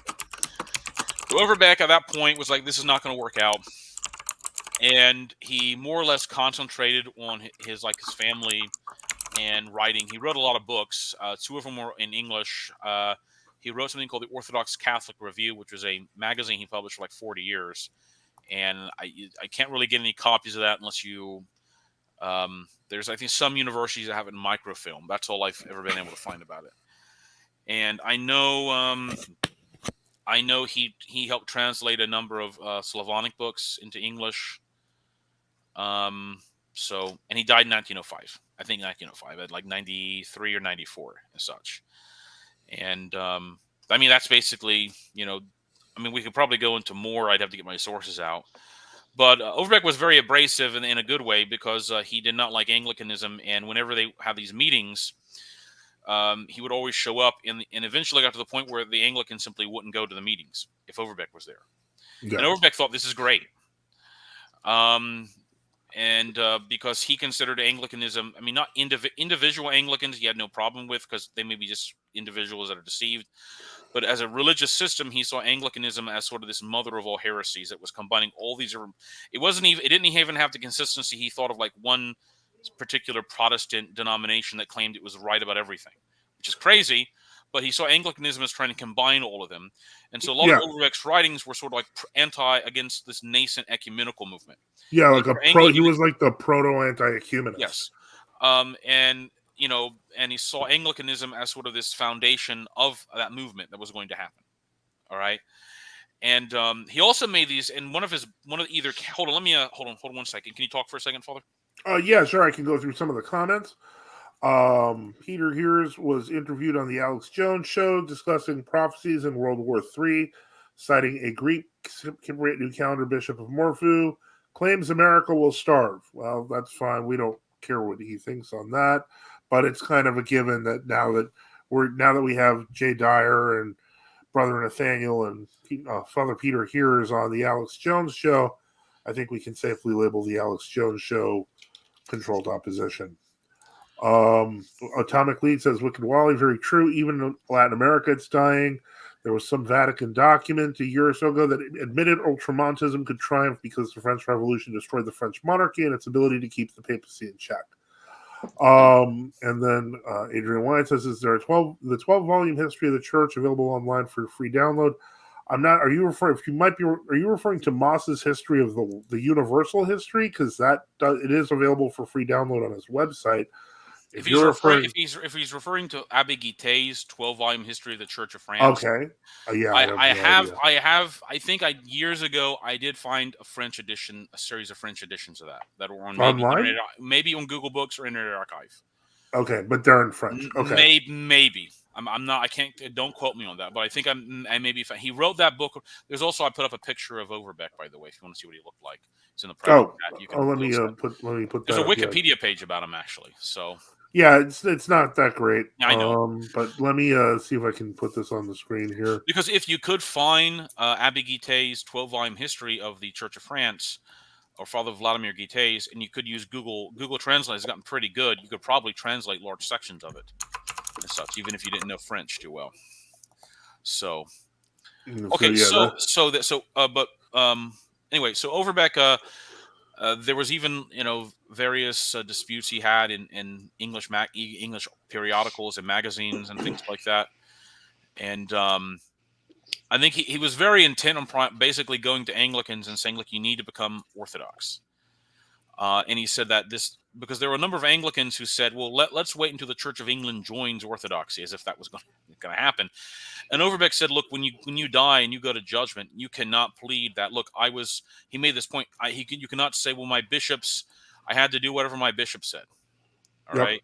And is that going to be an acceptable decision that you died in all these knowing they were heresies, and you just simply died in them? And that's something grave to die with, and a lot of people didn't like him because of that. Overbeck also held sort of like European arch conservative views on a number of matters. That's why he tended in his writings defended the Russian Tsardom and such. He was more of a continental conservative in that sense than he would have been an Anglo conservative. Right. And of course, they couldn't. I don't think they were never able to fire him from his position at Sandhurst. How could they really do that? Especially when there were Marxists and communists that were even at that time teaching in place in England. So, his he wrote a lot of texts. We only have a few of them. So, that's the basics of his life. So. I was considering, one thought that was on my mind was how Orthodoxy needs the Western Rite, because Eastern Orthodoxy, I don't think is combining very well the politics of the West. I have this book, Christian Orthodox Political Philosophy, a theological approach by Pavlos Kyprianou, and I read it through. And my conclusion is that he's evaluating everything from his Eastern perspective without any real deep knowledge of the West and all that has gone on philosophically, politically in the West. And so, it's not even Eastern.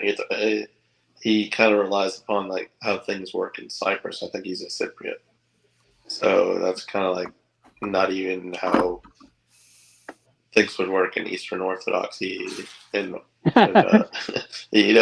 I'm saying? If you look at Cypriot politics, it's a mess. Well, at this point, frankly, everything's a mess. Yeah. One of the problems you're going to have is even in Eastern European world, Mm-hmm. It's all suffused with with essentially a very least a moderate liberal ruling class that exists in all these countries. Even in Russia, that's essentially what you have there. You simply have a group of liberals running the country that are 1982 American liberals. All right, oligarchs and a bunch of oligarchs. Yes, that's yeah. And but even you go to a country like Bulgaria. Where the population, may be at the very village level, very conservative, all right, but then you have their leadership cast; they don't care, all right. Yeah, what I was getting at is it's not Eastern Orthodox. It might be Eastern, but it's not Eastern Orthodox. And Orthodox monarchies or governments. It's all inherently the East at this point, like Bulgaria, Russia, Serbia, especially Yeah. Serbia, are Western governments. Yeah.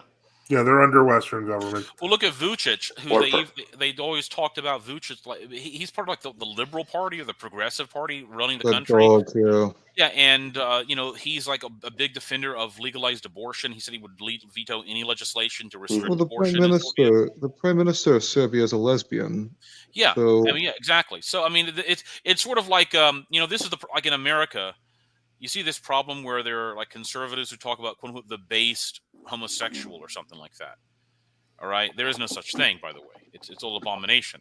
But you look in European politics and people say, well, at least the prime minister of Serbia, at least she's like says something about, I guess, how bad France is or whatever. Like she says it's worse over there than it is in Serbia, as if she has some place to judge things from. All right, but I'm sorry, I didn't mean to detract things. But I'm just saying is that's one of the issues. Okay, I'm sorry. Go ahead. No, it's fine. But Father Boniface, wasn't your point like Eastern Orthodoxy doesn't understand Western Orthodoxy? Well, I could probably qualify that. The Russia has a lot of good understanding about the French Revolution, and so that can be brought into the Western picture for sure. But when I read someone like the OCA or whatever this group this guy's with, I'm thinking he just doesn't have. He's looking at it totally from his own perspective, and he's ignoring whole history. And so I was reading, reading Vladimir Moss on the conflict between the British view of the French Revolution with Edmund Burke, versus Locke, and I thought that he made a good observation, and that I wanted to share was that that the French Revolution was saying everything starts here and ends here in all history and in all knowledge. We're tabula rasa. We're starting here, and we're going to build upon this new foundation, and we're throwing out tradition, all history in the past.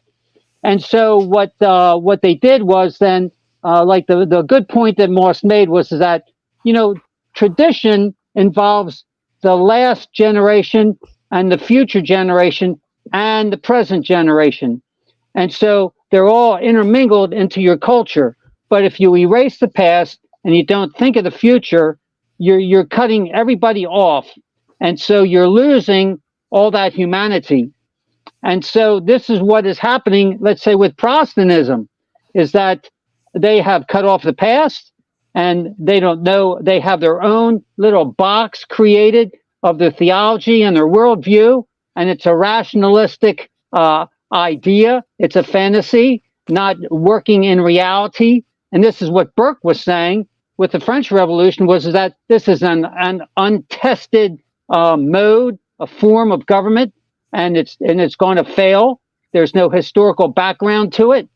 And so you can say, look at the Protestant church and how they form themselves. And then I'm looking at the Protestant view of government, and you've got people like with Tucker Carlson, Doug Wilson, who comes on, and I'm saying, okay, Doug's got some good ideas, and he wants to, let's say, implement the moral law, let's say, but he has no clue about how to work politics.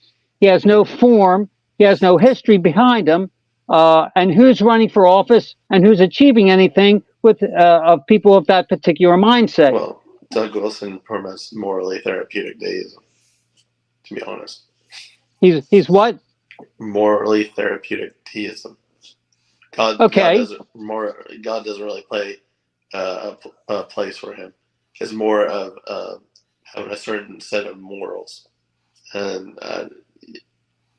religion is not even a factor for him. Are you talking about the Calvinist Doug Wilson? Yes. Yeah. Okay. All right. And I'm assuming Moss is referencing Burke's Reflections on the Revolution in France. Yes. It's been about 20 years since I've read Burke's text there, but I think there might be a section which Burke gives away too much ground, because with Burke, I got He talks about liberalism, right? Yeah, I got a feeling that Burke and maybe a few of the other English conservative Whigs or Tories, whatever they were supposed at that point, there were some conservative Whigs, and Burke went back and forth. A lot of them actually thought the first phase of the revolution was all right, because remember the first phase of the revolution, you had a constitution. The king was like a constitutional monarch. He was like the president, but hereditary, and he could veto legislation. All right. Well, the problem is that once you allow that constitution in, it was only a matter of time till they destroyed the country. All right, because that was the whole purpose to begin with. And remember, they constantly passed legislation, and they tried to get the king to do something. All right, that they could. And finally, what they got the king on was, remember, Marie Antoinette was writing letters or receiving letters, I think, from her mother, who was the Empress of Austria. Okay. And they said, "Oh, you see, Austria," and then they wanted to declare war on Austria, and the king vetoed the declaration of war. And they said, see, this proves the king is a traitor." All right, and that was, they were just now legally, according to even the French Constitution and the initial stages, he had the right to veto the declaration of war. All right, but once they let that, I think even maybe Father Seraphim Rose has something in one of his books about that was even the problem when they restored the Bourbons, like in 1815 or what have you, 1816, that they had this oath where they said that they are obedient to the Constitution and the people under God, or something like that. All right. So at that point, it's this Constitution, which is just a Constitution on paper has not meant much in American history, and I can tell you it certainly hasn't meant a whole lot in French history. All right, because they're on their fifth republic at this time. All right. It's like the government collapses every 50 years. Well, the point about constitutionalism is that it's the people that write up the document. So then the people have a voice over the monarchy. And so the monarchy has lost its authority, and it has to submit to the Constitution. And that's the whole point. Yeah, that's the theory. The people, it's actually the oligarchy that writes the Constitution, and correct, claiming in the name of the people. See, this is sort of classical, like even ancient classical political philosophy, even before Christ, they would say that the democracies always are cover for oligarchies. That's always what they're always cover for. Maybe there's some sort of freedom in the initial period, but then it just simply will degenerate over time. Yeah, you can even say but the point being. The point being that the monarchy lost its power when there's a constitution implemented, obviously by the oligarchy, by the rich guys, the big box boys, but in the name of the people, yes, which is a fraud. But nevertheless, the monarchy has lost its power. It's been stripped of its power. So Burke is a Protestant in the Protestant milieu. He doesn't have a reference point with orthodoxy, with strong autocratic monarchy. True. Well, he's the pillar for classic liberalism, which is kind of the bedrock of modern conservatism, of Anglo-conservatism in particular. The pillar of trying to have this so-called mixed constitution. And you had, what was the American guy who liked the Burke a lot? Russell Kirk. Yeah. Right. And Russell Kirk was sort of tried to argue that the American Revolution was really a conservative event. And he was opposed by several, like within the right of the time. There was like Murray Rothbard, who said he actually was able to show that it was actually extremely radical. Rothbard was an agnostic, libertarian atheist. I mean, atheist, but agnostic, right? But one of the things to bring out is in the first millennial history of our people, our Western Orthodox people. All we had was the monarchical system. That was simply, England was the England. There's these attempts to show there are these failed attempts based upon 18th century liberalism and some in the 17th century to try to argue that the Anglo-Saxon kings sort of like ruled in this constitutional, Whig fashion or something like that. But that's simply false. All right. They did not have the conception that the king was subject, and even in the Heptarchy or the United Monarchy, as it became in the 900s, they did not have this conception that the English king was subject to like anything like an estates general or something like that. Even that simply did not exist. And the only way the Parliament came into being in England was through a series of civil wars and attacks on the king in the late medieval and early Renaissance period. That's the only way it really could take any power. It's basically plunging every like 150, 200 years, some group of oligarchs plunge the country into civil war because they're the king. They don't like the king. Granted, I don't have that much experience, but when I think of Western Orthodoxy, I think of like Saint Bede and reading like the ecclesiastical history. If you're reading in that, you also see that there was holy kings and not so holy kings, and how things worked out. But that was in the same thing. You have similar things happening in Gaul, Saint Gregory of Tours. Yeah. Vita Patrum. You have similar aspects of in Germany, what have you. So, but that was simply the basis of the history, and in an apologetic sense, when we talk about the papacy, once the Hildebrandian side sort of won out by the year 1100 or up to 1100 or so, what happened is essentially it became a war between the papacy and all the strongest monarchies in Europe. All right. So Brian the Swede has a question, Father. He has a comment. No, he made a comment. Rothbard got kicked out by Ayn Rand because his wife wanted to remain a Presbyterian, from what I heard once. Yeah, they wrote in fact, Rothbard wrote this play satirizing called Mozart Was a Red, satirizing Ayn Rand. Ayn Rand ran a cult. Yeah, she ran in a cult that did a lot of immoral things privately, and Rothbard is this like New York Jew. The whole thing was like Ayn Rand came from a Jewish family in Russia, also. But it was this insane crazy thing that was going on. And to be frank, I don't like Roth. I mean, when I was a teenager, like a lot of people, we read libertarian stuff, and everybody was like, "Oh, read Rothbard," and I never was that impressed because his morality was horrific. He was extremely pro-abortion. He didn't care about gay marriage. He really had no moral system. His moral system was more of an aesthetic system that he liked, sort of middle class values, but it was based upon aesthetics. For example, he thought you could torture people, and that you couldn't, and the police could torture you, but that you could only be prosecuted if you turned out to be innocent. If you were guilty, then the torture was justified or whatever. But things like he believed you could sell your children. Oh wow! So he's very libertine. Yeah, exactly. I mean, he thought you had the right of abandoning, like you could abandon your like infant child if you wanted to, because there was no legal right to take care of the baby. He didn't believe in the concept of obligations between people, unless it was contract. Everything, and it was just perverted more. And I remember this in high school with various other people who read Mises and Rothbard and Hans Hermann Hoppe. In other words, Hoppe wasn't so bad because I think he still has that plague with him, but where with Rothbardianism was sort of and also what Walter Block. I remember him. He was taught in the University of New Orleans, who wrote a book about why prostitutes and pimps and drug dealers actually do a service to the community and such. It was just, and so you get this perverted morality where everything is based upon, did you sign a contract?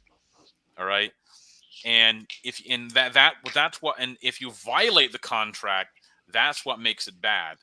All right. So even if you had a contract saying, you would sell yourself, you would abandon your kids, you still had an obligation to abandon your kids.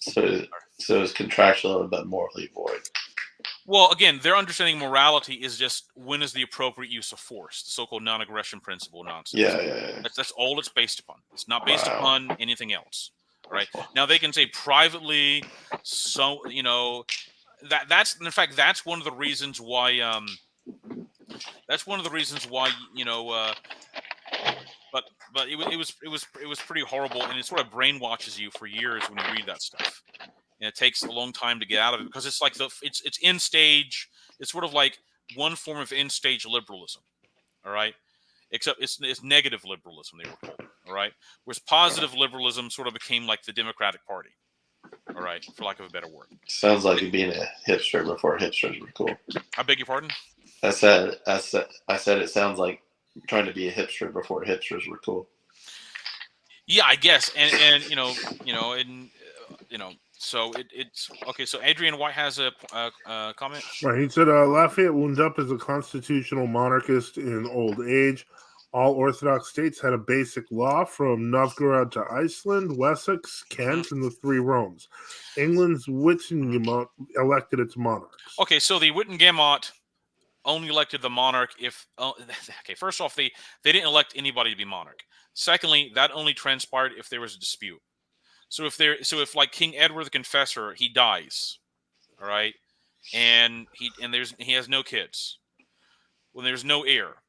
So at that point, the Wittengemot, or the meeting of the wise, which is what it means, the wise meeting of the wise, that is the elders, basically the nobles, the bishops. At that point, yes, they have to get together and they have to say, well, who has the best claim to be king? Was it by acclamation too? You mean, what do you mean? I mean, getting king? Yeah, it wasn't an acclamation. It wasn't really like, let's count the votes. They had to reach some sort of consensus. There isn't there. It was some sort of wrangling that went on. They didn't. Okay. They had to choose between different families. For example, when Edward. My point is that the Wittengemot did not exist as having the ability to overrule the king. All right. They did not set as a parliament. The king had a Witan that was a council of advisors. Mm-hmm. All right. The Witan means the wise that did exist. Mm-hmm. But, like, for example, when Edward the Confessor died, well, who's going to become king? Well, he didn't have any kids. So they said, well, what about this Harold Godwinson? Because I think he was the king's brother-in-law, and maybe he had a common great-great-grandfather with the king. Mm-hmm. But then there was William the Conqueror, who I think had the same grandfather as the king. Hmm. So, what is true is, I think, why it is right that the Wittengemot could, in fact, did have the legal right to decide who was supposed to be the rightful king. But Abbot Alfred of Incham, in his sermons on the monarchy, makes this point that once people affirm their obedience to the king, they can't depose the king. They can't go back and get rid of it and rise up in violent revolt against. That's why they had to wrangle behind this. Now the acclamation you're talking about is let the king, may the king, is long live the king. That's what you're talking about. That's actually part of the consecration service. Now there is a part of the service. I have to look. I look at the coronation service in the Anglo-Saxon point, in which the king has to promise obedience to the law of God. That is true. Yeah. So you're right. If in the sense of, did the king have obedience to law? Yes, in the sense that he cannot command you to commit murder. If the king says go murder these people and go kill everybody in the village, your obligation is you don't obey that. All right. So obviously, but the king but without commanding immoral things, you still have a wide latitude of things you can do. Yeah. Right. I think in the coronation service is a part in which the king reads this promise, and there are various representatives of the realm that do pledge their allegiance to him. And you're right, there is an acclamation. I haven't read I haven't had to use the coronation service ever, so I'd have to go back and read it. But there is something like that. So now the problem, only one point is that I think when you start bringing up Novgorod in Russian history, my own pet peeve about that is Novgorod was notorious for being usurious and oligarchical. It was sort of like the Venice or Florence of Russia. It was constantly disliked. Russian saints did not like it. The archbishops of Novgorod oftentimes didn't like the city. It oftentimes allied with foreign agents against Russia. At one point, it was part of the Hanseatic League in the 1300s. Like an outpost. It was a merchant republic ruled by oligarchs like the Italian city-states. Yeah. And it constantly created problems in Russia. And many of the nobles, some of the rulers of Novgorod would become Roman Catholic. Some of them would then decide they wanted to become Jews, by the way. That actually happened. Mm-hmm. All right. Mm-hmm. Some of them, it was whatever, whoever had the money. All right. And eventually Ivan the Great, or Ivan the Terrible, depending on how you view him, or whether you believe those accounts, some of those negative accounts are true, had to destroy, basically, I think, destroy the city. He took it apart. So, okay. So yeah, I see. This is kind of like a two-part question here. If Gregorian chant sounded more Byzantine than is typically thought today, is that true? Also, what's your approved book of hours? I have the Lancelot Andrews one from my time in World Orthodox Western Rite. No. I mean, if you add the organum drone, it probably does sound sort of like. Yeah, that's really what it I is. think because if you can listen to some of them that by organum, by the way, when they use it, they don't mean the instrument called the organ. They mean a way of singing with the background noise. It's like the ESON. Yeah, it's like the ESON basically, and do except that. it's in the key. There is something called Old Roman chant, which exists within the Gregorian chant is simply a repertoire of various chant traditions that were simply absorbed by the 700s and such.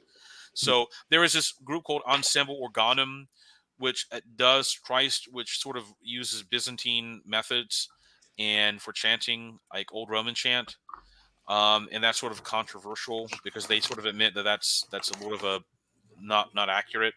It sounds great. It's nice. But if you ever, there is various books about that. I'm just saying it. I don't think it's as much as people think it is. But it is a monophonic chant tradition. That's true. So.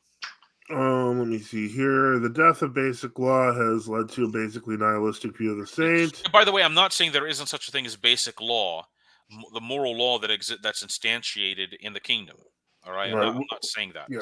Adrian White says William the Conqueror was illegitimate and not legitimized with respect to the English throne prior to the papally blessed conquest. That's true, and that's my point. The Wittengennemot did, because there was no clear successor, did in fact have the organic law, basic law of the kingdom, to determine among the claimants who should be the king, and they elected in that sense, not a modern election, but they chose Harold Godwinson. Now they would have viewed it in their view not as simply we're saying chose. They would have viewed this as God working through the assembly to do that. They would have viewed it as discerning the will of God. All right. Mm-hmm. And once the king is consecrated, which he was, then he's the king. So, and William the Conqueror, you're right. He did not have a legitimacy, and he did have because technically at that time, England, the Archbishop of Canterbury and others were not in communion with Leo the Ninth. We're not Leo the Ninth, Nicholas II, I believe, or what have you. That's actually accurate. They actually recognized either Cadalus of Parma or like Benedict XI or something like they now claim are anti-popes and such. So. What about the Book of Hours question? Oh, the Book of Hours. Let me see. So, what is your approved Book of Hours? I have the approved Book of Hours we use is called the Medieval Monastic Psalter Volume 1, and the Medieval Monastic Psalter Volume 2. Volume 1 is for everything outside of Paschaltide. Volume 1 is for everything inside of Paschaltide. So, and then if you want the propers of the saints and the propers of the season, which change in the seasons and saints, you're going to have to go for the other 30 volumes. So we do have Father Joseph could probably put up a link somewhere to our Lulu publishing site, and you can find them there. So, and I guess we are probably at a 2-hour mark. And yeah, we're actually out of questions right now. Okay. So, first off, we'll just see here. I saw someone say recently the papacy should be praising William as a crusader figure. He was so disliked that even by his own death, his own people hated him. And when he was dead, all right, his body swelled up and exploded in the middle of the funeral. All right, they had his coffin in the church, and his body blew up, and his gases built up, everything. Wow. That was only like a day after, 2 or 3 days after he died. He just blew up and exploded all over the church. That's what happened. And his guts flew out. I mean, people act like stuff that happened to Arius and these other heretics was like, oh, they just made it up because they're mean. But no, this happened to a lot of evil people. Yeah. All right. And the smell was so bad they couldn't continue any of the service. They all had to leave immediately. And I think maybe I read one account where they actually tore down the church because it was just so horrific. Maybe that may be exaggerated, but that did happen. Yes, there are numerous accounts. Even the Norman accounts say he was like this pretty terrible and wicked guy, sort of like I guess it's almost like if you read the last days of King Herod the Great by Josephus. that's sort of analogous to what I think when I start reading about William the Conqueror's end. I mean, he was thoroughly disliked by the Saxon population. No, with Arius, so this happened to Arius too. No, Arius went into the latrine and his whole intestines prolapsed out of him. Is that what happened to Martin Luther? No, I don't know. Martin Luther was like 500 pounds and he died in his deathbed or something. I mean, I don't know if that happened to him too. Who's the one I'm thinking of slide on the latrine other than Arius? That's Arius. That happened to Arius too. That may have happened to some other heretics. Yeah. I think it's maybe common for these great heresy arcs for that to transpire. Let's see. Edgar said. Adrian says Edgar the Atheling was the first in line by blood to Edward Confessor. He'd succeeded Harold II after Hastings and issued various charters. Who was crowned just over 2 months later by Wilm. Well, Stigand may have actually betrayed the line and crowned William. I can't quite remember at the time, but something similar happened in Nestorius. Orthodox ones have said. Okay. Yeah, I don't know. I don't know the nature of the deaths of Nestorius, so I'd have to look that up. But no, remember William the Conqueror also did the harrying of the north, where they basically destroyed. There was a mass uprising north of England, so he destroyed all the crops, and most of the population starved to death that winter. There were various attempts to overthrow him. There was a reason they began to build these gigantic castles in England, by the way.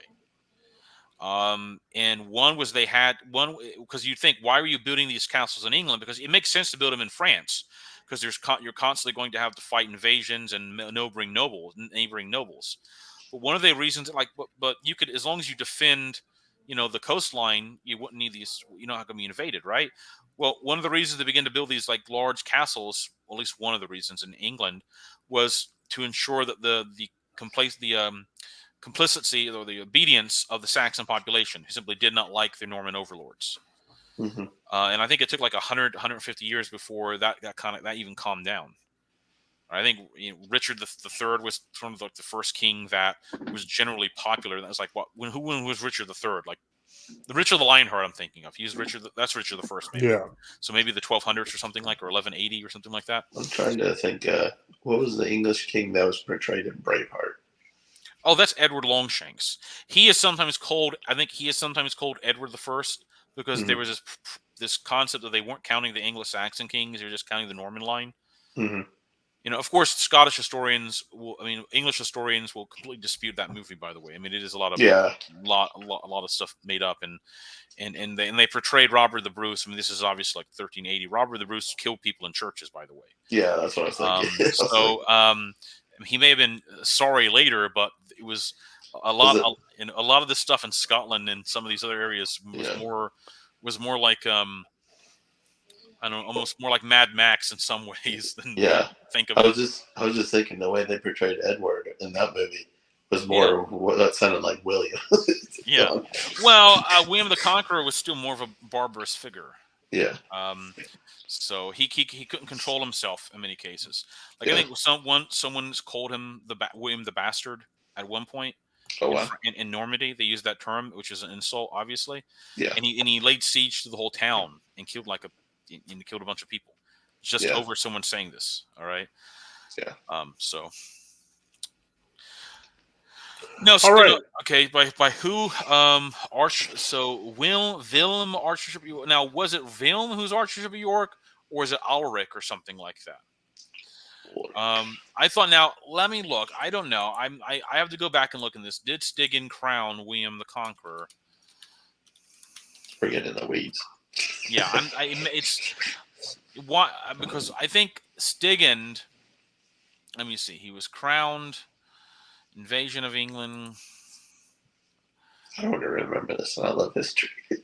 All right. Okay. Well, it's very possible. You might be right. And I think they eventually got rid of most of the English.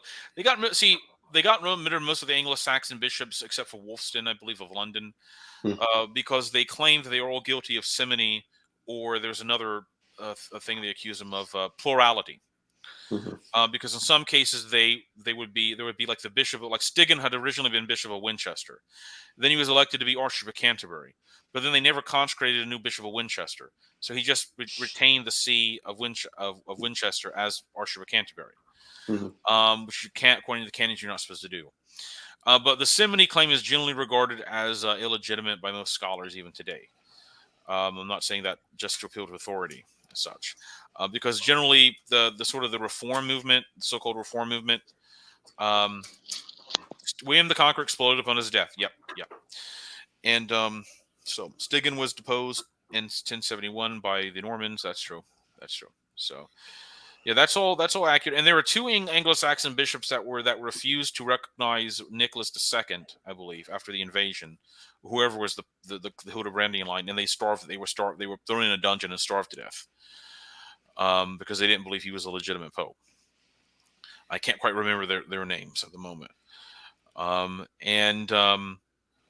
I mean, even things about even issues they claim about I'm not defending him, but even stuff they claim about Wulfstan of London, the one Saxon bishop they left in power, like they claimed that he, for example, would depose, he would be very cruel to clergy who married priests or what have you. That's not even certain that's not an invention of the 13th century. Because I think what began to happen into the 12th and 13th centuries, as they consolidated power, they had a lot of these figures from the Saxon period, even the 1090s, like Wulfstan, all right, that they had to sort of rewrite their lives, all right, Yeah. Because if they wanted them canonized, and remember Wulfstan's father was a priest, all right, and he never was preaching about how terrible his father was, or whatever. Why would he suddenly begin to expel married priests when there was no history of him doing that before? I mean, even stuff they claim about Osmond of Salisbury in the 1080s, like there was this one letter that claims he was appointed by Gregory VII, which later turned out to be a forgery. And especially considering the fact that William the Conqueror, after he became king, around 1070 or 1069 or something like that, around that time he stopped recognizing even like the predecessor to Hildebrand, and from 1069, 1070 until like 1095, and after William was dead, and he had his William II, I guess. Even like the Norman bishops were not in communion with anybody claiming to be pope. All right. Because there was still a lot of, even among the Normans that had grown up antagonism toward the movement to abolish the married priesthood as such. And that sort of shows you how kind of chaotic things were happening during that period of time as such. But, well, I do see that this was this whatever happened to the Russian Catacomb Church. We've covered this at length. I have there is talk that I'm going to try to reach out to Father Mark Templay to do an episode on the Catacomb Church and on the current persecutions of churches, free Russian churches in Russia today. So I'm hoping to do that within the next few weeks if he's amenable to it. But I'm not answering this show. There is more than enough stuff that we have done on true Orthodoxy in Russia. And on top of that, there's a lot of information I would recommend. There are people who are very knowledgeable on the Discord that we're on. You can go to the Ephrosynos Cafe and talk to people about it. You can research on nftu.net. There's just a lot of resources where it's just not the simple answer is they lived and they formed other churches. That's what happened. They're above ground now. They're above ground now, exactly. So, but other than that, I'm not going to get into any great detail because it's kind of a strange question to even ask. They live is the point. Alfric of Dunham was one of the bishops who anathematized the Pope and was starved to death. Okay, that's good to know. I can't believe I've forgotten his name. Durham is interesting because that's where the relics of Saint Cuthbert were, and the originally Lindisfarne, the see of Lindisfarne, was formerly moved to Durham around like 1000 AD. Yeah. For safety reasons and such like that. So that means like the last great successor of Saint Cuthbert, essentially was starved to death because he refused to recognize the Hildebrandian Pope. Yep. Such. All right. Well, with that, we are at the 2-hour, 17-minute mark. As always, I do want to mention that we do really appreciate the support that the channel's received, that I've received from all of you. I really do appreciate the amount of support that has been given, whether it is in prayer, whether it's financial, whether it is assistance with things that we do in terms of working on, whether it's the cafe or NFTU or this channel or our Discord server. We do appreciate that, and we do appreciate the support. I'd like to thank everybody who was on the stream and who was asking questions. I'd like to thank everyone in the chat who had questions, and I'd like to wish everybody. I'd like to thank everyone and wish everyone a good night. And thank you to Vladika Enoch, to Father Boniface, to Reader John, and to Sovereign Ezekiel for being on. And so I'm gonna call it a night. And we're going to make some clips. And as I mentioned, I am opening up that second channel I used to have as NFTU2, and we will, talk soon. So thank you very much. And DTC, don't forget to follow him. He's doing our intros. And you have a great night, everyone. Master bless. Lord bless. Okay. Have a good night, all. Okay. And thank you very much.